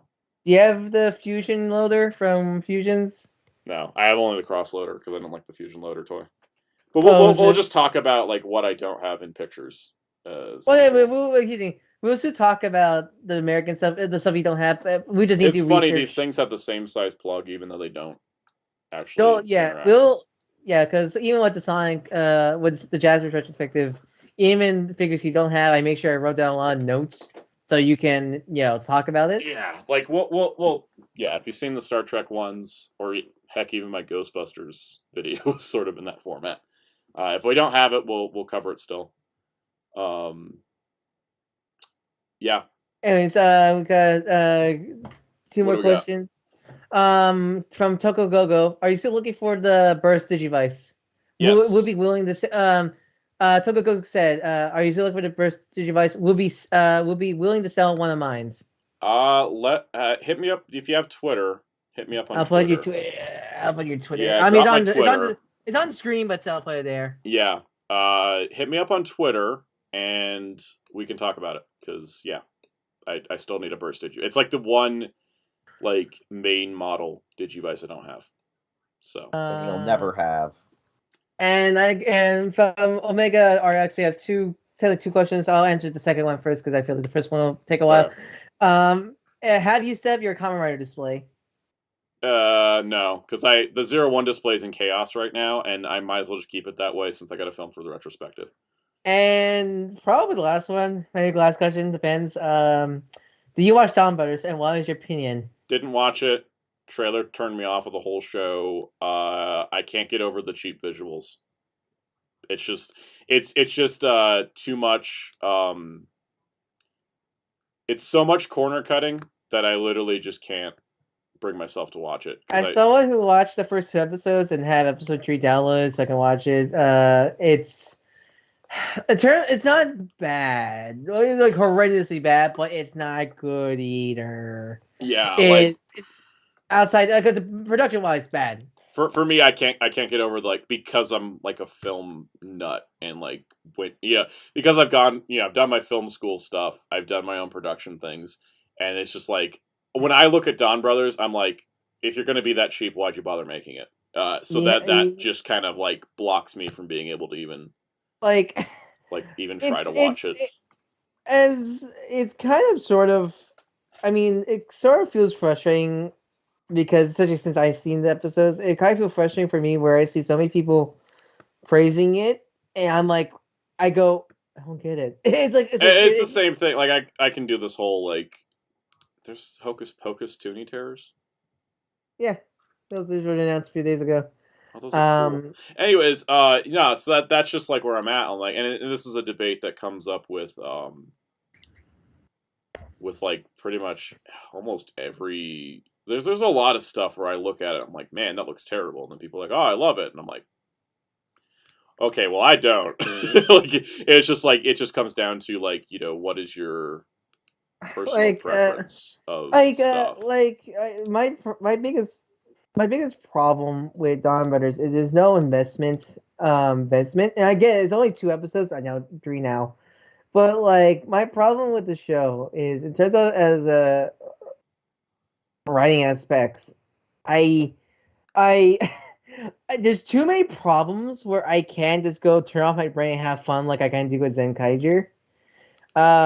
Just too many just weird writing things that I don't like. I don't like how they're handling Kiji Rider Pink because for our first male Pink Ranger, make him really a total doofus and not like a good doofus, like more of like he's down on his luck.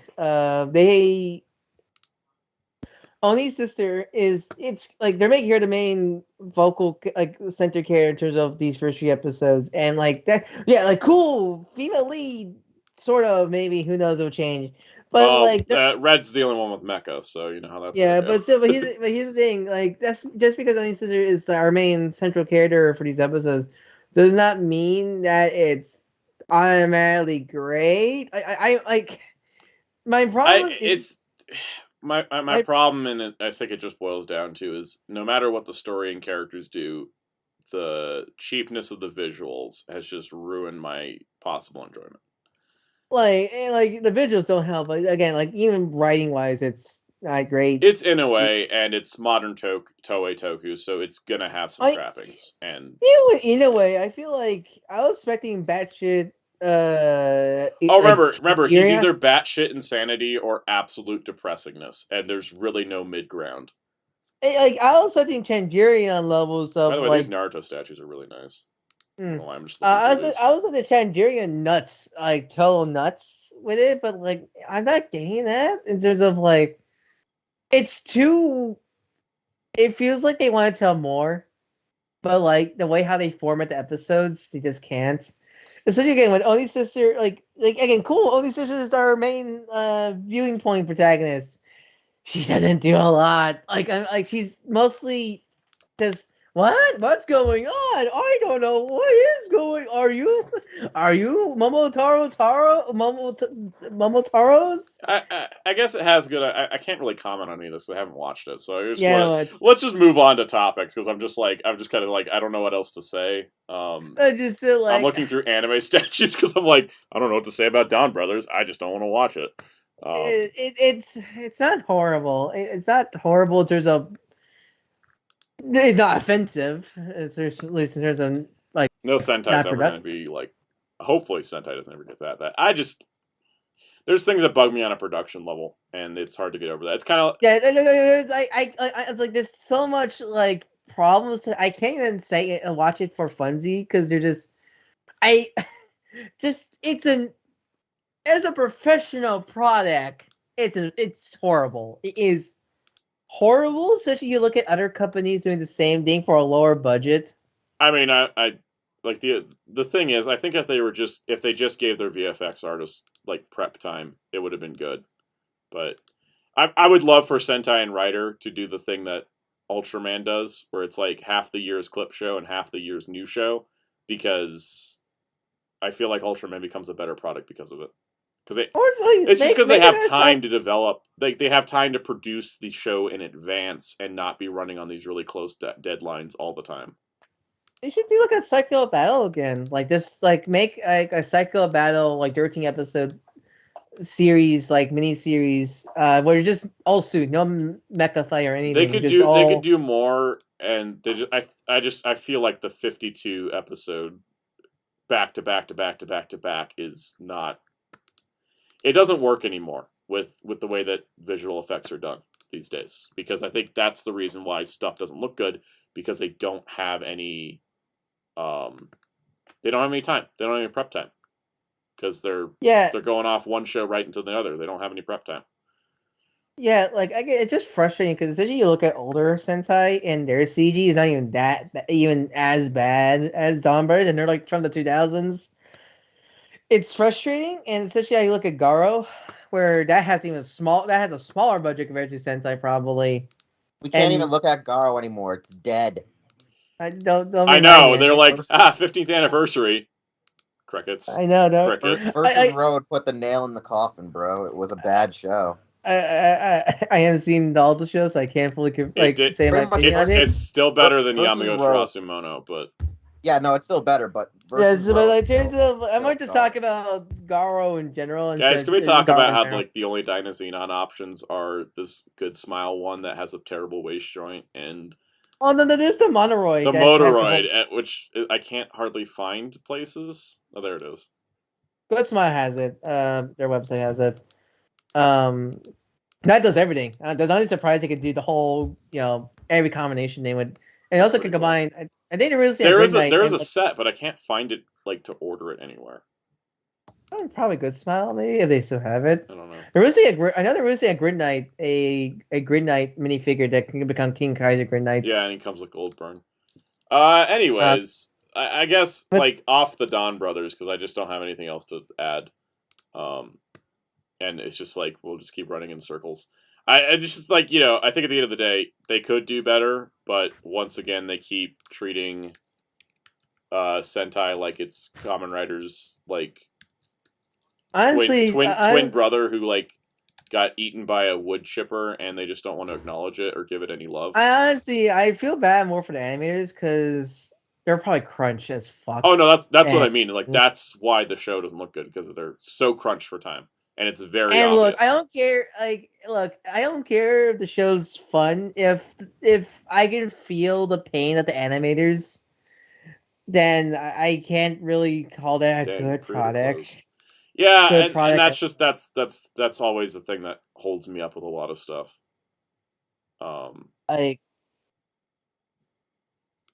Yeah, I mean, I don't know. It's just we need to end on like a positive thing. Sonic movie 2. I want this Galma statue. I don't know why, because it's Galma, but it's Galma. He comes with his crabs. Yes, I love it. Okay, I might get this Motoroid though, because it looks good. I haven't touched Motoroid yet. I'm scared.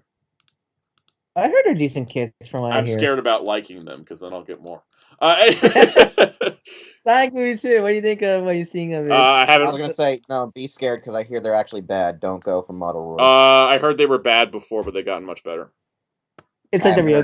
I have never heard anyone say that. I mean, real grades when they start. I mean, it's like maybe it's like I've been hearing that like nonstop from people. Is like that's funny, because I've been hearing people say no, they're just. It's like the people that say that real grades are still bad, and it's like, no, have you seen post Unicorn real grades? Because they're good. Well, yeah, it's like you just need to just see yourself. Yeah. Yeah. You just need to see. Sonic. I haven't watched the last couple trailers. I've been avoiding TV spots. I feel like I've seen enough. I also can't see it opening weekend. But what are you thinking from the trailers? I have basically loved the movie since the first trailer came out, and that hasn't changed. So I mean, I'm excited to see it, and I'd love to see it opening weekend, but that just happens to be the weekend that Star Trek Mission Chicago is happening. So I will have to see it afterwards. And that let's see, what's another positive topic? I'm very excited about it though. Home media. Do you have any good home media stuff to talk about? There'll be a video soon. of my first quarter pickups. Oh, my 1000th video is coming Friday. I guess we could talk about that. So there's again, that's what I was talking about the future. Besides the retrospective videos, what else do we have? All right, so planned? More immediate stuff that's like already done. We're gonna go into my YouTube studio, and you guys can see things. So Wednesday, I'm releasing a video about Power Rangers Lightning Collection. And I was trying to zoom into the thumbnail, and that failed. Oh god, it looks terrible. Wait, do I have this thumbnail on my... You should at least have the thumbnail Guys, on your, I am like, very computer. bad at live streams, and I apologize.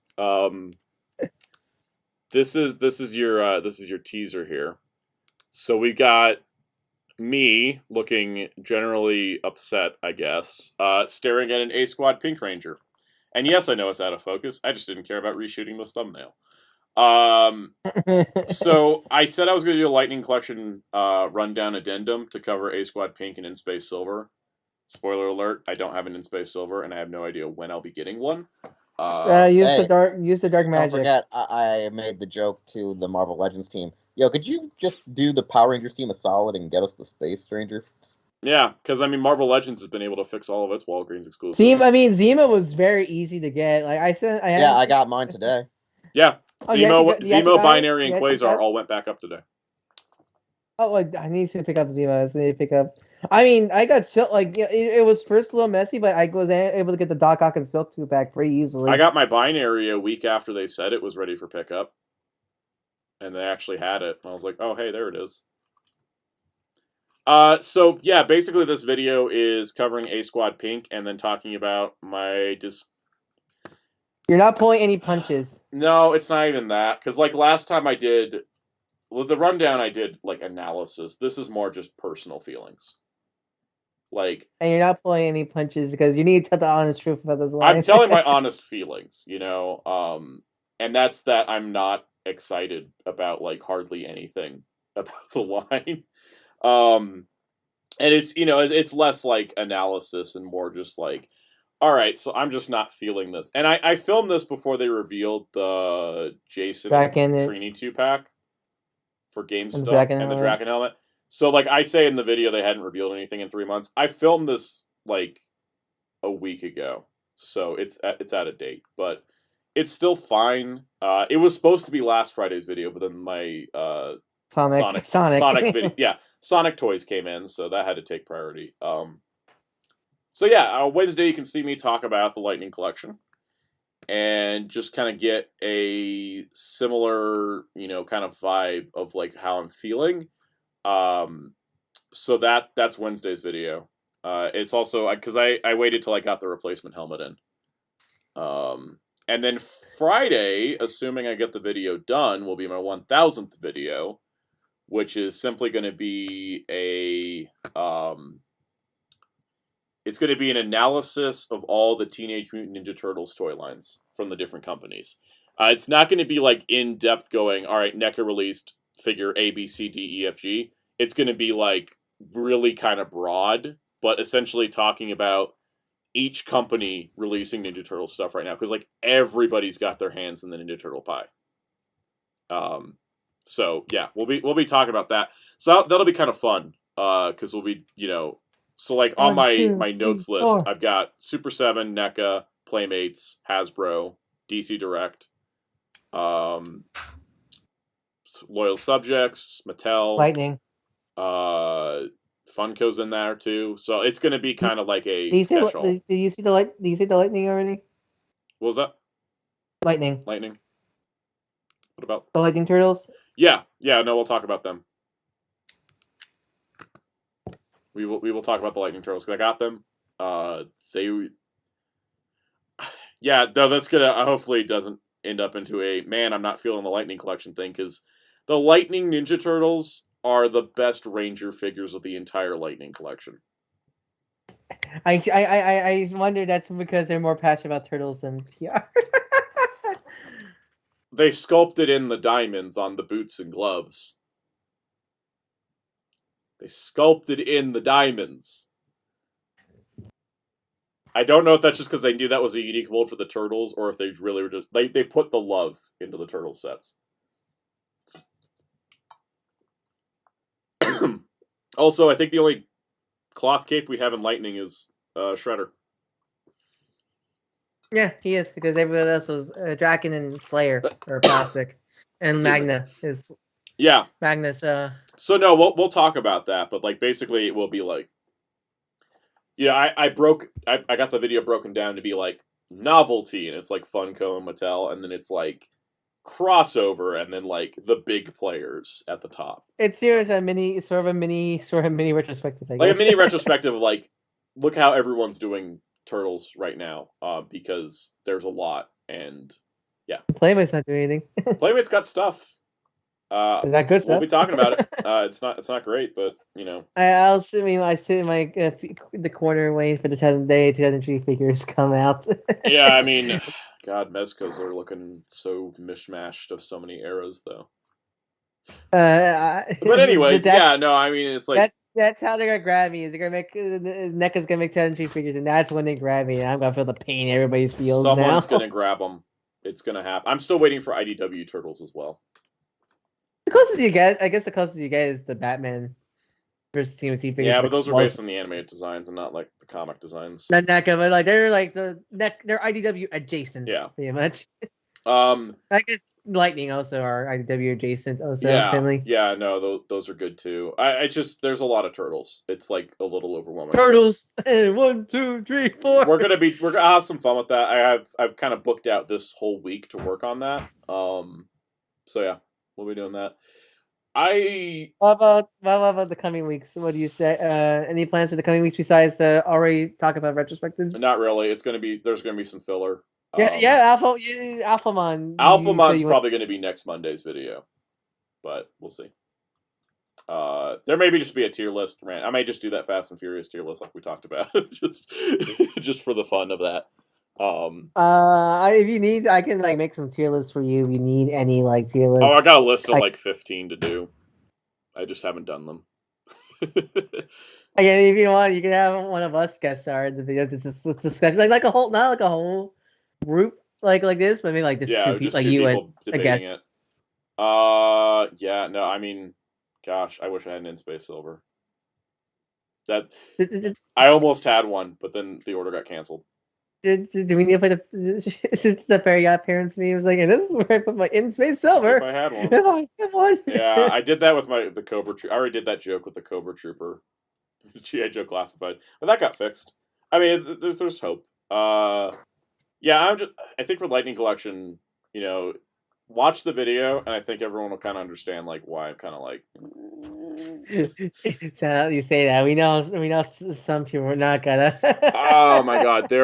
What was it? There was someone that said I had to delete the comment because it was abusive on my Lightning rundown, where they were like, God, what was it? I didn't know who the person was, but they came in. They were just like, "You're the worst person to ever talk about Power Rangers. You know nothing about the franchise. How dare you say Hasbro's doing a bad job? You know, they're doing, you know, a better job than Bandai of America ever did. There's nothing wrong with the line. Everything is as it should be." And I was just like, okay, do you work for Hasbro? Because that's pretty intense words. Are you sure? Exactly. It's so weird because like yeah, but no, I didn't know who that was. It was just somebody, and they started throwing a bunch of slurs, so I had to delete it. But okay, now you've said that. It's like, okay, so it's not anybody we know. No, of course not. Yeah, no, I mean, it's just I'm still buying Lightning Collection, but I'm also just going to start getting picky because it's just at $25 a figure. I think my standards just raised. Oh yeah, $25, and they're only like, here's a weapon, and here's a shitty molded face. How much is Massiverse? 20. They're 20 in store. They're 22 online. Yeah, no. They're bigger, have more accessories. They're using unique designs, so they don't necessarily have to be as accurate. Man, I wish Power Rangers was in a cartoon aesthetic instead. I wish Lightning Collection was in a cartoon aesthetic. I mean, that would have solved a ton of problems and be like, it's not inaccurately proportioned. It's just its own aesthetic. You know, like because no one complains about GI Joe classified details because they're new designs. I mean, technically, Legacy, I guess, was that, but their Legacy has more, but had its own problems. Yeah, this is kind of a preview for the video as well, guys. But not enough paint. I hyped up the monsters because the monsters are the best thing about the Lightning Collection. Yeah, dude, that's the same thing with the Lightning Collection. The monsters have been great. The Ranger figures have been 60-40. Yeah. My biggest problem with Lightning is it's just been so stagnant. Well, yeah, because they don't release as many monsters or main generals. It's like you get 3 waves of Rangers, and then maybe you'll get a Foot Soldier, or maybe you'll get a new monster. And also, 2 of the best figures the line's ever released are exclusive to Amazon. That's a fact. But I mean, again, I'm trying not to like overstep anything I got saying on Wednesday, but I mean, I'm still gonna like when it comes to Lightning Collection, I'm not gonna quit cold turkey. I'm just gonna like be pickier. Because it's just like I don't like when it's $25 that I could get a figure that I can. The thing with Lightning Collection with the Rangers, you can see what you're getting because you know all the molds, right? You can see what you're getting with those. There's not like little surprises. Like this Studio Series Soundwave was a surprise. Like I didn't expect the Bumblebee. Yeah, the Bumblebee one. I didn't expect all the little intricacies of his sculpting and detail. You had the Ravage. I have the Ravage. He fits inside. It's great. I love it. I know people are meeting on the vehicle mode, but I kind of like it because it does kind of look like a sci-fi alien ship. It is. It's great. There's not really a problem with also, it. you also you can tell like you can also make Ravage like a bomber. Like just open the chest. Yep. And just make him fly out. I will say that like Lightning Collection could do more and could be better. But the thing I want them to do is just the problem. It's just the problem with Lightning. It's just look at the competitor, everything else. Not even just from other companies. Just look at the Hasbro stuff. Like I got my Alley Vipers in with their like 10 accessories, and I'm like, how are you the same price as like Lunar Wolf Ranger? And like, yeah, it's like that's my biggest problem. Just when you compare it to other Hasbro, then you go into other toy companies. It's just frustrating for me when you look with at Lightning. And this is where This is kind of like my point of I said this in the video. I'm trying not to like. See, maybe this is the whole thing. Anyways, last comment on Lightning. If I can spend $25 on a Lightning figure, or put it towards a Super 7 figure, or get a G.I. Joe figure, I'd rather do that than a Lightning figure. So. But more on that. I have like more... I feel like my thoughts were like way more organized in that video. But also check it out for the pretty footage of A-Squad Pink, because her new helmet looks amazing. That figure's now cool instead of being why is the helmet wrong. So they did fix that. I appreciate that. Power Rangers. We started with Power Rangers. We've wrapped with Power Rangers now. I mean, technically we started with. Technically, we started with Ultraman. Do we go back to Ultraman to make this full circle? Should I go back to complaining about Mabius? Let's see. Let's read some comments. Okay. I'm gonna skip that one. $80. I mean, I can see the chat here too. Bandai figures had charm to them. That's the thing I want to talk about. Is like when they were like before they stopped putting any paint on the figures, like during Ninja Steel, they did have a certain charm to them because they had their own aesthetic, which I think was actually pretty fun. No. Here's the thing with the legacy figures. I think they're okay. Like my only problem before the 2017 era, like post 2017 minus this movie. When that movie bombed and the budgets on the toy line got slashed, that's when it really hurt everything. Yeah. Pretty much. Yeah, like they're like my only problem was the scale. Yeah. Because I think they were bigger than like 7-inch figure. They're like 7 1/4 or something. They were that was my biggest problem with the scale, and that's it. Yeah. And like the male, like because the style is the same as Legacy War and Battle for the Grid, which is just other thing we won't go into. I mean, yeah, like when it comes down to it, I will say that like I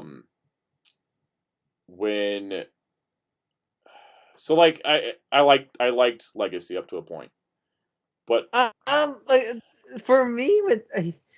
It's when they started slipping in quality where I was just like, and they went silent on it and they weren't releasing stuff. I was like, oh no.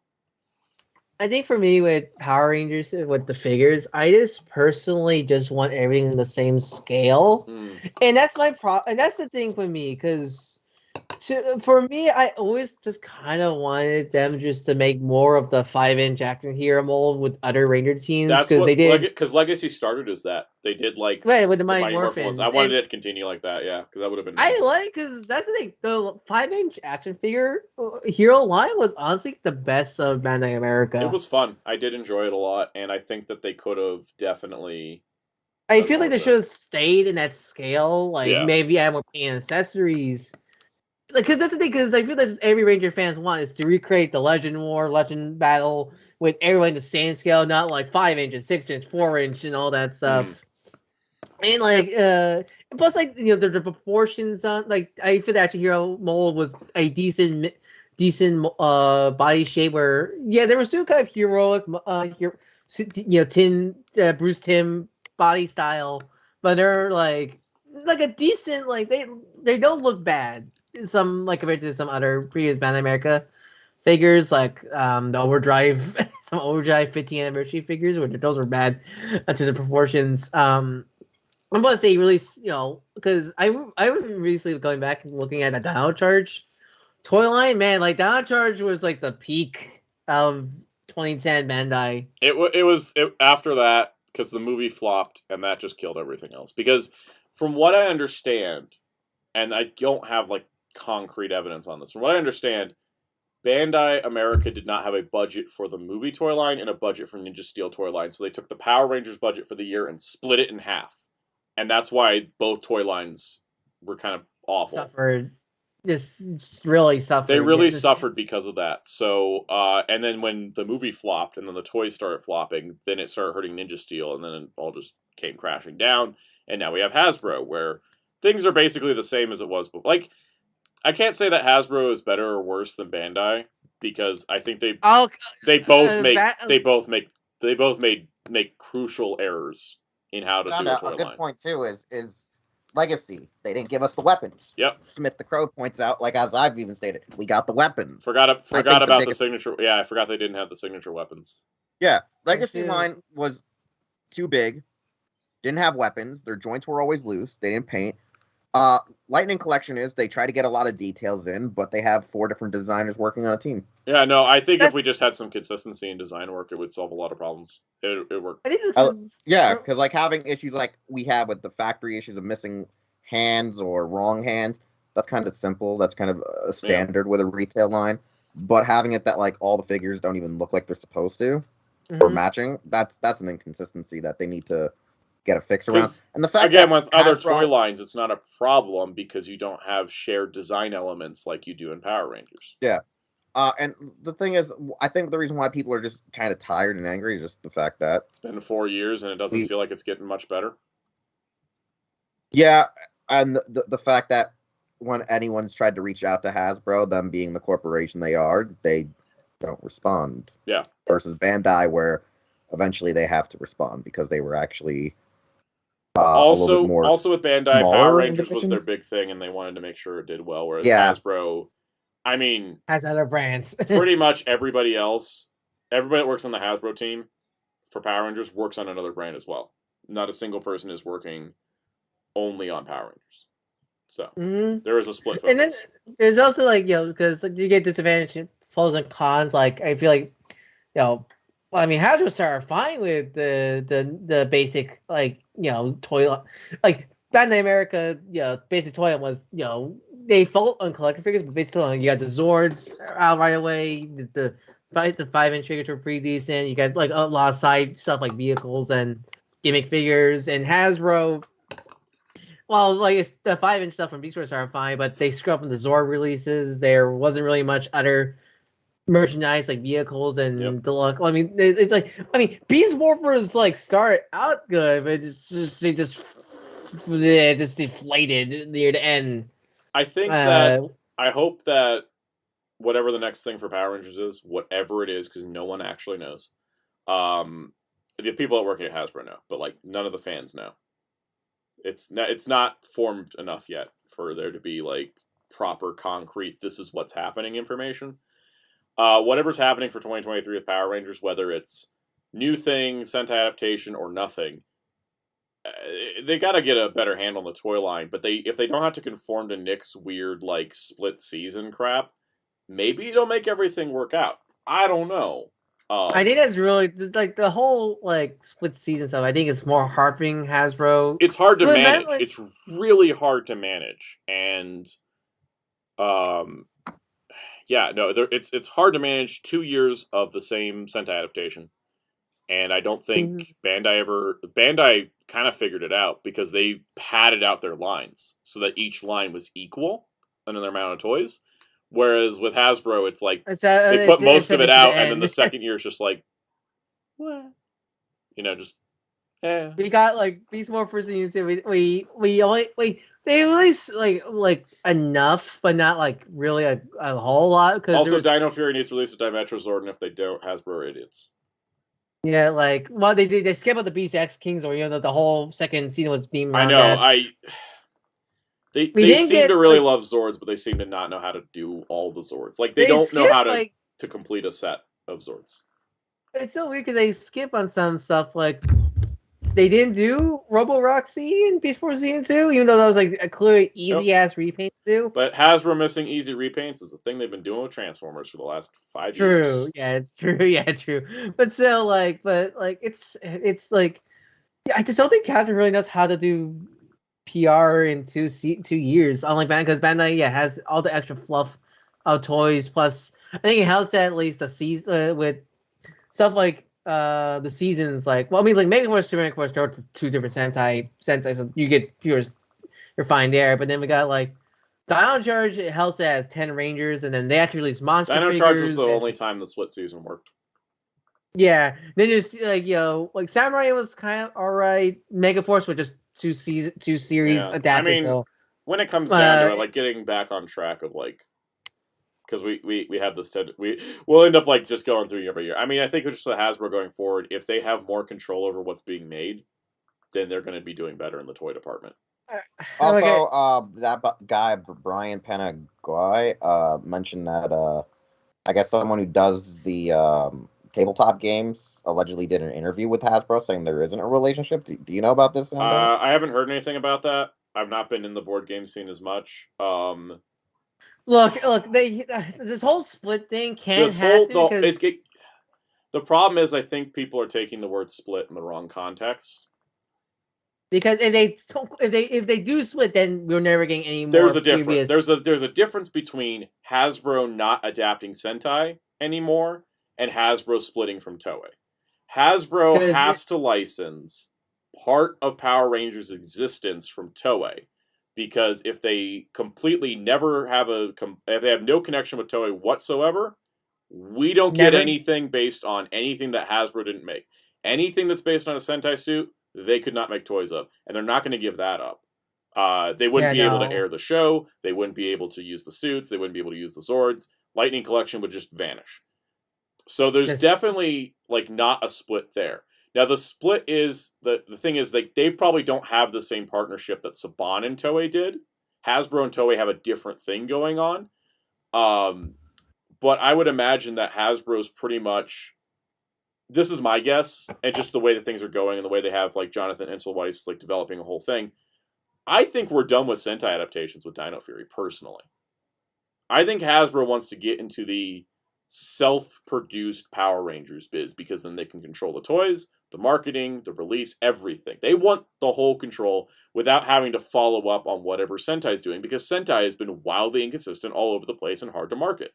Because if Sentai is slipping in toy sales in Japan, how's it supposed to do good here? So from a business sense, Hasbro probably has fulfilled their contract and are now going to do their own thing. Like we had casting sites that says something shooting for 6 weeks in New Zealand, and that can't be an entire season of show like as we know it. So it has to be something different. So I think they're going to stop doing Sentai adaptations, but they can't fully split from Toei because there's not enough new stuff. I don't think they're going to completely stop, but I could see them easily taking some Sentai seasons and making them comics or animated or whatever. Like, like they're gonna take some of that out. But they have to keep that Sentai license going, or else they lose everything. Yeah. Yeah, and when it regards to like getting the rest of at least Dino Fury products out, even Zeltrax brings up a good point that the auxiliary mecha will probably get out there because I would say that, but they didn't do the Beast X King Zord. But they did show the Dimetro. They didn't show Dimetro. They did in one of the earlier. No, they only showed Mosa and Terra, and the current next wave is Mosa, Terra, and the T-Rex again. And there's no packaging to show the Dimetro, so I'm like, I'm hoping there's one more wave of 3. And like Zeltrax said, Dimetro, P.A.K.A, and Cosmos. Do that, perfect, in and out, done. Heck, you could even put the P.A.K.A and the Cosmos together. But I hope they do that. But there's nothing to tell us they will. Because the only other thing we had to go off was Beast Morphers, where they left the Beast X King out. So I mean, it's just a matter of time. They're still like what? We're only in March. You know, they got till the rest of the year for Dino Fury. So I'm hoping there's a fall wave of Zords. Yeah, and they can always just throw it on Amazon if they really want to get rid of it. Bundle pack. Yeah, I mean, Toei and Hasbro are going to be linked until the day that Hasbro says we have enough of our unique Power Rangers stuff and runs off with it. But I think Toei owns a part of the Power Rangers. Even then, I don't think they're gonna do it because they'd lose Mighty Morphin. Market.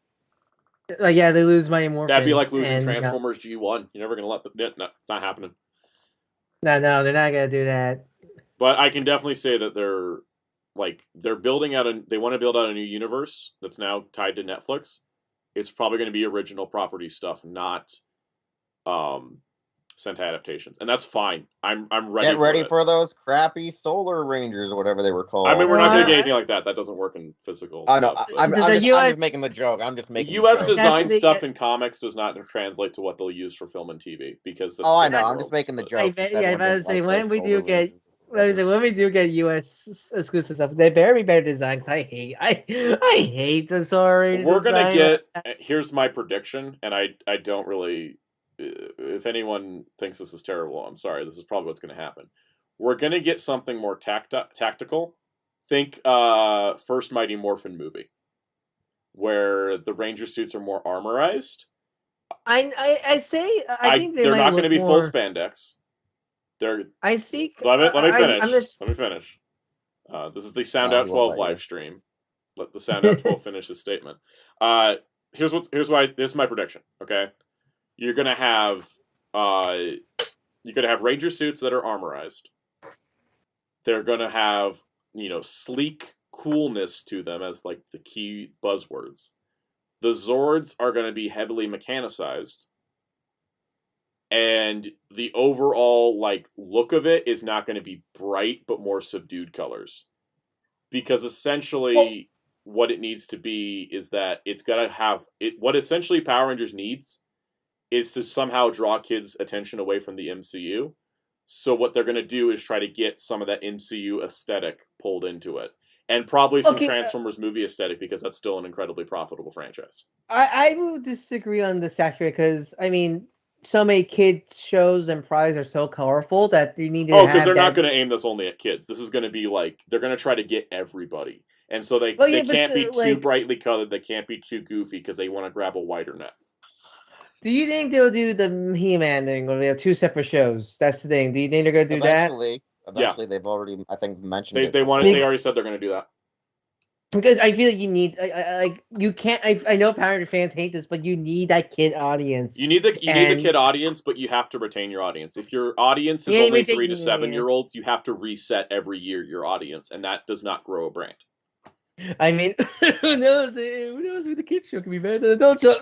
I mean, that happens all the time, but that's not the point. The point is that you have to have layers to your franchise if you're going to keep people going. Yeah, that's why, that's why I don't think we won't stop getting Marvel cartoons. People keep saying they just need the MCU because you need more to your brand than just the one thing. But even then, it's going to be I think Marvel's going in the preschool Marvel cartoons, MCU, everybody else kind of thing. Yeah, I mean, why do you think Star Wars has getting animated projects still? Yeah, no, there's a balance to franchise production, But what the thing is they're probably going to do a make the kids show stuff important to the adult show stuff, so that way you get people to watch both. I mean, with Sonic, we're technically getting the move, like not only the games, we're getting the movie stuff and Sonic Prime on Netflix. So you just think every other like Power Rangers really never has, not counting the comics, because that's its own thing. But there's like media on the silver screen right now. The only thing that Power Rangers has made that was not made for kids was the 2017 movie. And the problem with that movie was it was too adult to be a kids movie, and it was too goofy to be an adult movie. And look, even I know people love that movie, but you need to realize people love that crappy that movie? is a slow, dragged out mess of a blockbuster film that failed because it was not fun to watch. That's the thing. No matter how much you guys, yeah. Look, I know. Like, no matter how much you like that movie, you need to admit it failed. It didn't even break even. Everybody lost money on that. You can love that movie, but that movie is why Saban sold the franchise. Mm-hmm.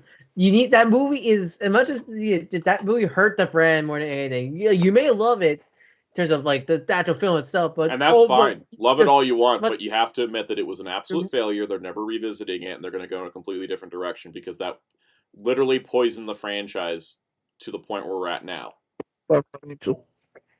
Both guys, let's go buy Krispy Kremes, crappy donuts. And that's the thing, it's not even the Krispy Kreme thing. Like the Krispy Kreme thing was just not even, that wasn't even product placement because they just put it in for fun. I'm making the joke because the chat decided to joke on Krispy Kreme. Here's the thing, like the thing with that movie is that it wasn't like it had so little action for being a Power Rangers movie, so people went in expecting a lot of action, didn't get an action. It was darker than anybody expected, which didn't jive with most people. And it was a character piece, which is fine, but you don't do a character piece as your first live-action Power Rangers movie that's supposed to be grabbing a new audience. Or getting an audience back who remembers Mighty Morphin. You have to go bombastic, big, in action. And that's the way the Transformers movies have been successful. Those movies are categorically bad. And people are like, these are terrible movies. But look how much money they've made.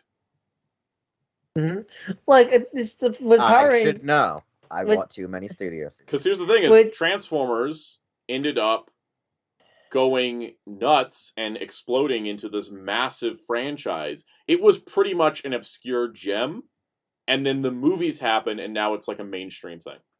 Well, when Transformers says that during the 2000s with the Yeargun trilogy, it would just another toy in the toy aisle. People. No, it was there, but it's not like it's not like how Power Rangers is right now. Even then, you can find it. It's just there. It's not making any waves. Yeah, because look at again going back to Master Universe. Both Revelations and the Netflix CG series has done a lot to that brand, and Mattel backing it with a lot of toys too. Yeah, even ignoring. Because She-Ra's his own thing because that has his own fandom, but it was specifically talking about toy-based stuff because She-Ra was just show only. Yes, Revelations got a lot of controversy, but that it did Telly help grow it. Controversy. The thing is the best thing that can happen to a show is for it to get dragged on Twitter because then people will watch it out of curiosity. And then the Netflix CG show, it just. Good.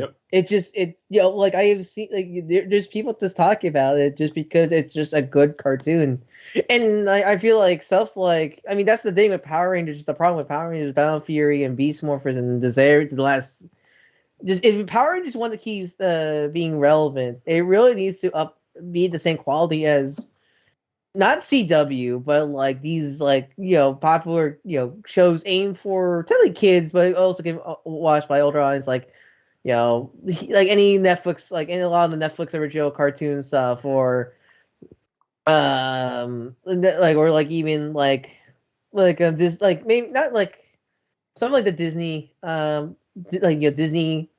Disney stuff that just good, safe to watch for kids, but has a lot more mature writing, and which also keeps kids involved too, because kids will gravitate to stuff that treats them like adults, as opposed to kids shows that treat them like preschoolers, like Power Rangers. Power Rangers writing is very much in that thing too. It very Like- much treats kids like they can't Like- read. Actually, literally, they were told write the show as if kids can't read. For God's sake, directive. yeah, for That's God's what that did happen during the Samurai Saban era. No, that happened like- during as late as Beast Morphers. Simon Bennett confirmed that on like a AMA, I think. Yep. Or like, He said it on Twitter. like- So like, he said like, it was an interview. It was an interview during Dino Fury. He said Dino Fury was the first season where the writers were allowed to write as if the audience could read. And Yeah, my brain but, split like, in half at that moment. stuff like I think of other fandoms, like I think of like Lego and their TV shows, like a whole bunch of Ninjago fans grew up to be adults and made a full like hour-long documentary with the staff and crew of the toys and show. Because that show there's a reason why that show's been lasting so long, for a whole 10 years, because they don't write that show for free, like younger kids like Power Rangers. There's a reason and stuff like that, and that's the thing. Power Rangers, if Hasbro really wants to make this brand bigger, they really need to. They got to look get more at- than just the 4 to 6 year olds. They need to look at the competition. They really just need to look at the They competition. really do, because like everything else coming out in the kids space is honestly more fun to watch than Dino Fury in a lot of ways. And I will also say this is that I mean this with no disrespect to anyone that's worked on current Power Rangers. They work with what they got. They all need to go. Everybody on the production team, your time's done. You've been working on this for several years. You're good. We need a complete fresh start across the board. Or at least just like reevaluate what works and what didn't work for like. And what again, works. I think the best way to do that is to just wipe the board, because I think that I imagine keep some. I feel like you keep some. you feel like you keep some, but no, I think if you're actually going to make Power Rangers stand out from the crowd, it's got to have a completely new production team, because it needs to be completely fresh. And even if you have producers under new directives, or directors or writers going under like new guidelines, they're still going to have a lot of the similar stylings of what they do, because that's how creative people are.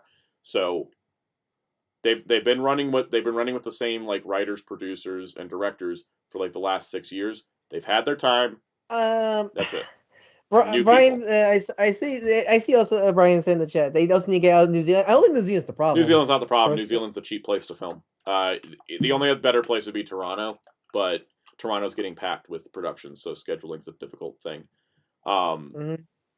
But yeah, no, like it's just we need a new production team. The current one's just been working on it a lot. What if I told you they already have a good production team? If they just, eliminate the writers and at least maybe keep Simon Bennett, because he's kind of newer. Simon Bennett was a director from Samurai onward. He's been with it. I didn't even realize that. I thought he only got here like. I thought it was Ninja. I thought he was Ninja. He Steel. was co-showrunner with Ninja Steel, but he was a director for the Neo Saban era. That's why they promoted him up. That's the funny part, because he's done actually good stuff. I've seen some of his actual work. He does good stuff, but I mean, he's the only person I think that like would be worth keeping. But the only way to get a completely fresh feel is to dump everybody. Like, as I say, it's just a problem because you just look at Zeltrak said because of the pandemic, I actually think moving out of New Zealand would make things easier, because Dino Fury's cast had to go through like 2 weeks of being monitored at home and filling out like a bunch of paperwork, and there was a bunch of things that went on to get people into New Zealand. It may actually be easier just to go to Toronto, because they like using American and Canadian actors more than New Zealand actors. So I mean, just to get the voice acting a little better. Like, we need better directors, that's for sure, because the directors are half of the problem with the voice acting. Well, yeah, that's it. Because we keep Campbell Cooley. You must keep Campbell Cooley at least. Keep Campbell Cooley. I'm just like behind the scenes people. Campbell is our friend. Campbell is our friend. We must protect Campbell. I want Campbell Cooley to get like in a booth with a really competent voice director. The only thing, the only thing. Soundout, I need to tell you this.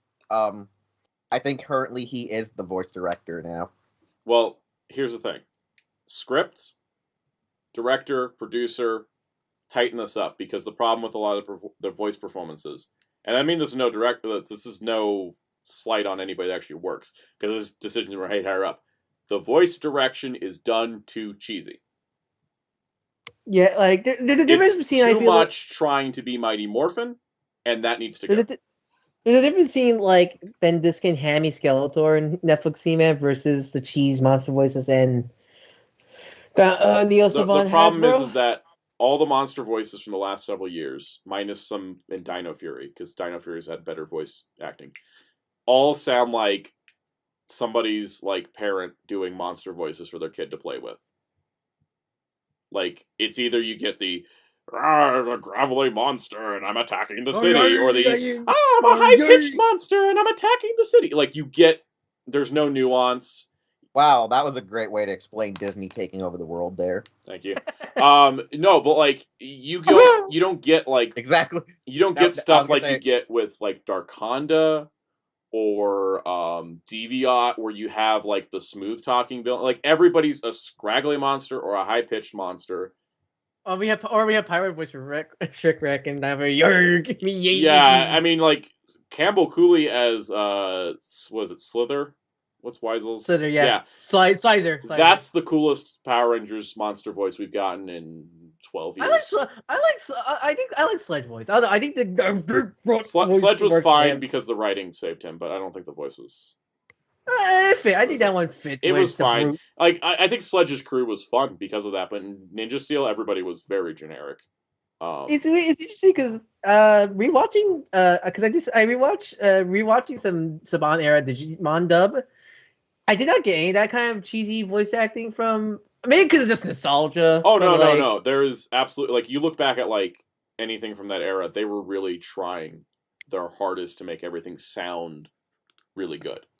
And I think that's the key, is that it's just like the Lightning Collection. Do the people working on it care enough about Power Rangers being good and great and life-changing, or is it just a job? And that's fine for it just to be a job, but as fans, I think that we sort of want, like, imagine Korag or Megazagog or we haven't had a villain like really break out that much, and I think Sledge and crew were fine, but they're just around too much, so they got stale because they just kept coming back. I mean, like, because it's interesting. I think back in the Ninja Storm, the voices were also kind of goofy there, but it somehow works in Ninja Storm. Like, one of the things Beast Morphers did well was Ninja Storm was also a more comedic take. Yeah, I guess, but I just find it interesting. By the way, if you call Car Ranger a parody, you have to call Ninja Storm a parody. They're in the same tonal consistency. Yeah. We got Chubu sound like this, and Zerg does sound like this. Yeah, and that was also, like, I think that was done intentionally. But with, like, Beast Morphers, what really helped was Roxy and Blaze. It's Scrazzo, and then I think Scrazzo. And Scrazzo was great, but Evox was just raw monster again.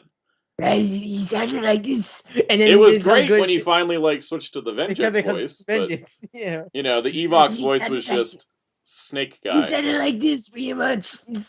And so I think that's the thing, is that like we need a coolness factor to the villains. We need a coolness factor to the Rangers. We need the Rangers to learn lessons, but not by being idiots.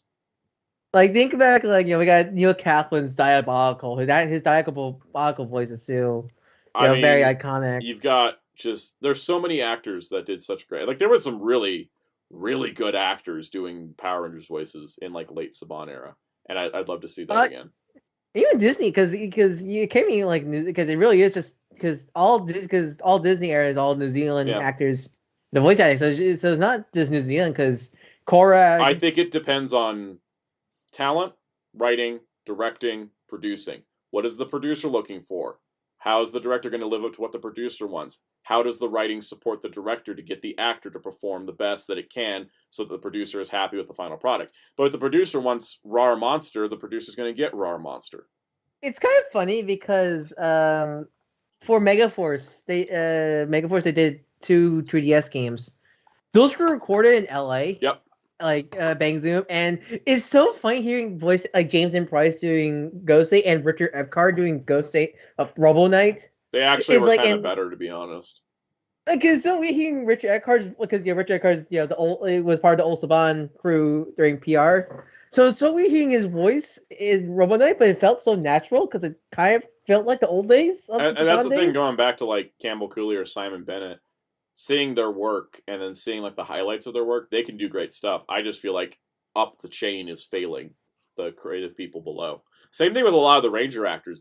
There's some of them that'll go on to do like really good stuff, and I'm like, where was this in Power Rangers? And I'm like, oh right, directors, producers, higher ups. What were they asking? I mean, for? that's What were kind they of looking sad. for? I mean, that kind of goes to the sad part of being part of PR because, with sadly face it, most PR actors don't do that much outside of PR. Like you get your good. Some of them are There's, because some of them are just bad actors. They're just not good at acting. That's how it yeah, goes. and then sometimes it's because being screwed over by Sometimes typecasting. ups. And then, yeah, sometimes higher ups, so you don't have any good record on your resume of, like, look at how I can act. The other thing I'll add to this as well, when discussing, how the production ladder works for film and TV. I want to say because I see Toku Goku say Yes. this. So basically, trying something like RPM again. Like, what do you mean by that? The only way Because- RPM happened was because they were told they were canceled. This is the last season. They could do whatever they want, and they went nuts. Because I feel like some people, because again, unless they want to type more, but like when people say try something like RPM again, what do they mean by that? The Because I only feel way like we there's got things like In Space and RPM is because franchise was dying. that was the last. The franchise was dead, not dying. They were like, "This is it. One more season. You're done." So all the network, all the studio, and all the production pressure. You got to do this, make sure this happens. Oh, we got to do this for this marketing. That's all gone. And then they're just like, well, you have to produce a season because we have an order for one more season. That's it. That's why In Space was like, all right, cool. We're going to bring in all these plot threads from the previous seasons. We're going to pull all this together. We'll bring all this in. Oh, let's just go a little darker with this. It's the last season. We can do whatever we want. And then that revitalized the franchise. With RPM, it was the same thing. The production team was told, that's it. One more season. Just do whatever you want. We really don't care. And then they could just go for it. Unless the budget's in danger. Yeah, exactly. They just had, as long as you came under budget, they didn't care what they did. And that's why we got seasons like RPM. And that's where we're at. We're like, we won't, that's why we get some of the best Power Ranger seasons is when the franchise is in jeopardy of being gone forever. Because then nobody up top is telling them what to do. And like stuff like that, kind of like I don't want that to keep happening because that just feels kind of. Oh no, sad. It's terrible. You don't want that to keep happening. I would like the same energy of, hey, we hired you, we trust you to make decisions. Now go make a show.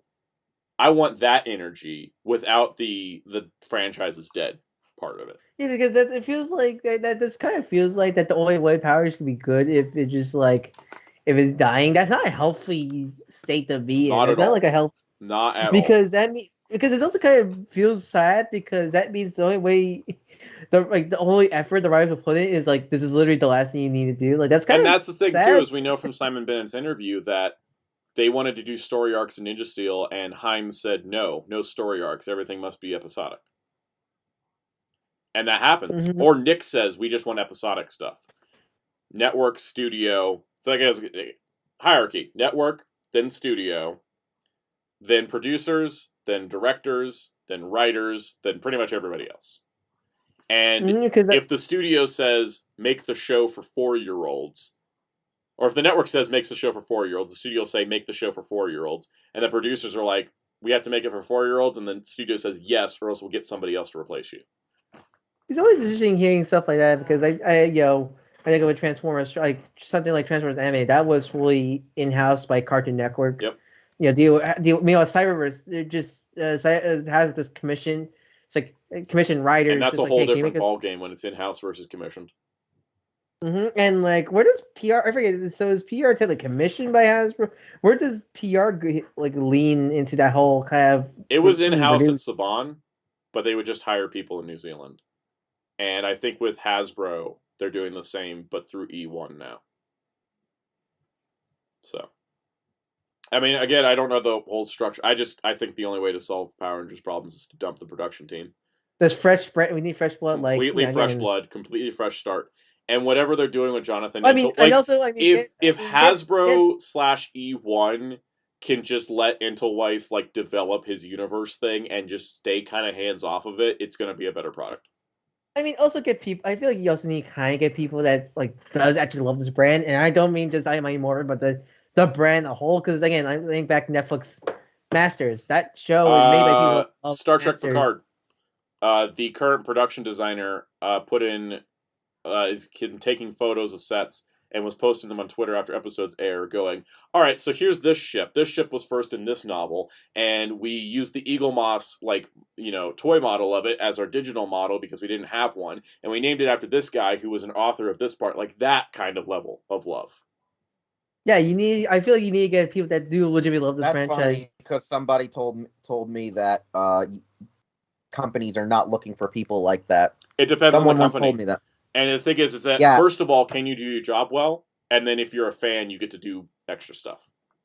Because that's the funny part. I was once told they are not looking for somebody. It depends on the company entirely. I mean, like somebody like Hasbro may not want that, but Paramount wanted it for Star Trek because they keep hiring people who are pre-existing fans to work on the stuff.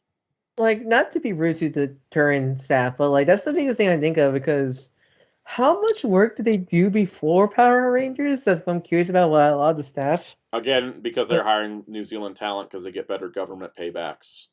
I don't know. And I guess because I think that again, the New Zealand film industry is very much not documented well online.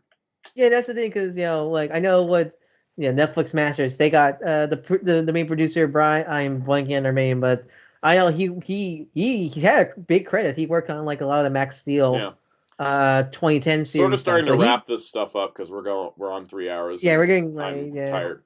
Last comments. Let's go. And my ears are tired. Let's go through the chat. Yeah, we've been going through we're starting to get really nitty gritty on production stuff, which is the sad part is though it's proving that stupid thing about streams that no one starts attending till you're on hour 3. Yep. But now I'm just noticing our viewership has completely trailed off now that all of a sudden we're talking about hierarchies of film production, and now the viewership's dipping off. So let's But the funny part was we only had 8, and then we got up to 16 viewers. Yep. Now we're back to 8. To read the last. But no, Jerry. Yeah, every time Jerry streams, it's always the same thing. All right, read so Smith the Crow. I know there's a lot of Ranger actors from the earliest will they become were anime VAs. It's just because it's the only work they probably could get. It's easier work, and the anime industry was booming right after Power Rangers was kind of wrapping up with them. Let's see. Togogoko. Not being so. This is from their RPM. Yeah. Following up the RPM. Not being afraid of being silly and still be more mature is what I meant. Meant. Sorry if that wasn't clear. Yeah, no. That tone that RPM had was good. And I mean that's just the tone of any good kids show. Mm-hmm. You have to have your humor with your drama. Star Trek Prodigy is a fantastic example of that. Mm-hmm. And last question. Weren't Sentai actors also told this is the last season we're doing Sentai seasons or some variant of it? So it came up twice, and from what I understand, apparently the 47th Sentai isn't guaranteed because Kiji Brothers actor made a joke on stage that hey, we're the newest Sentai, but we could be the last. And then apparently Don Momotaro's actor in an interview was saying we're accepting the Sentai legacy, but it's the 46th year. There's no guarantee there'll be a 47th, so we want to put our all into this. And so I think that I think it's before it may have been just assumed that we'd always get a new Sentai show, but there's a possibility something's running around Toei going, hey, this might be it. And that based on what I presume is budget cuts with all the corners cut in this thing. I mean, this thing has so many corners cut, it's a circle. And also, there's lawsuits we don't want to talk about here because that's a whole other discussion. But there is a chance that that Dawn Brothers is going to be the last Sentai. It might be. Okay, it might be a Power thing where it might be the last Sentai in this style. Yeah, I feel it could go Sentai could go on a permanent hiatus or No, I see doing Korea when their tokusatsu just go animated. Yeah, at that point, I see them doing. Last thing I want to mention on the chat, just so there's no confusion. I haven't been complaining about Ultraman Mabius as a show. I'm complaining about the fact that on the DVD set, which I realized I just took the chat away to show this. On the DVD, it says discs 6, even though this is a complete series plus 4 movies, and that's insane. So I'm hoping that's not the case, and I hope it's good, but I have no idea. So I think we've pretty much, you know what, last thing Smith the Crow said, I think Sentai needs a break. I agree. I think it's been going on too long. It's never had a proper hiatus. Kamen Rider's had 2. It had to, Ultraman has 2. Ultraman's got like 3. But Kamen Rider had its break between Stronger and Sky Rider.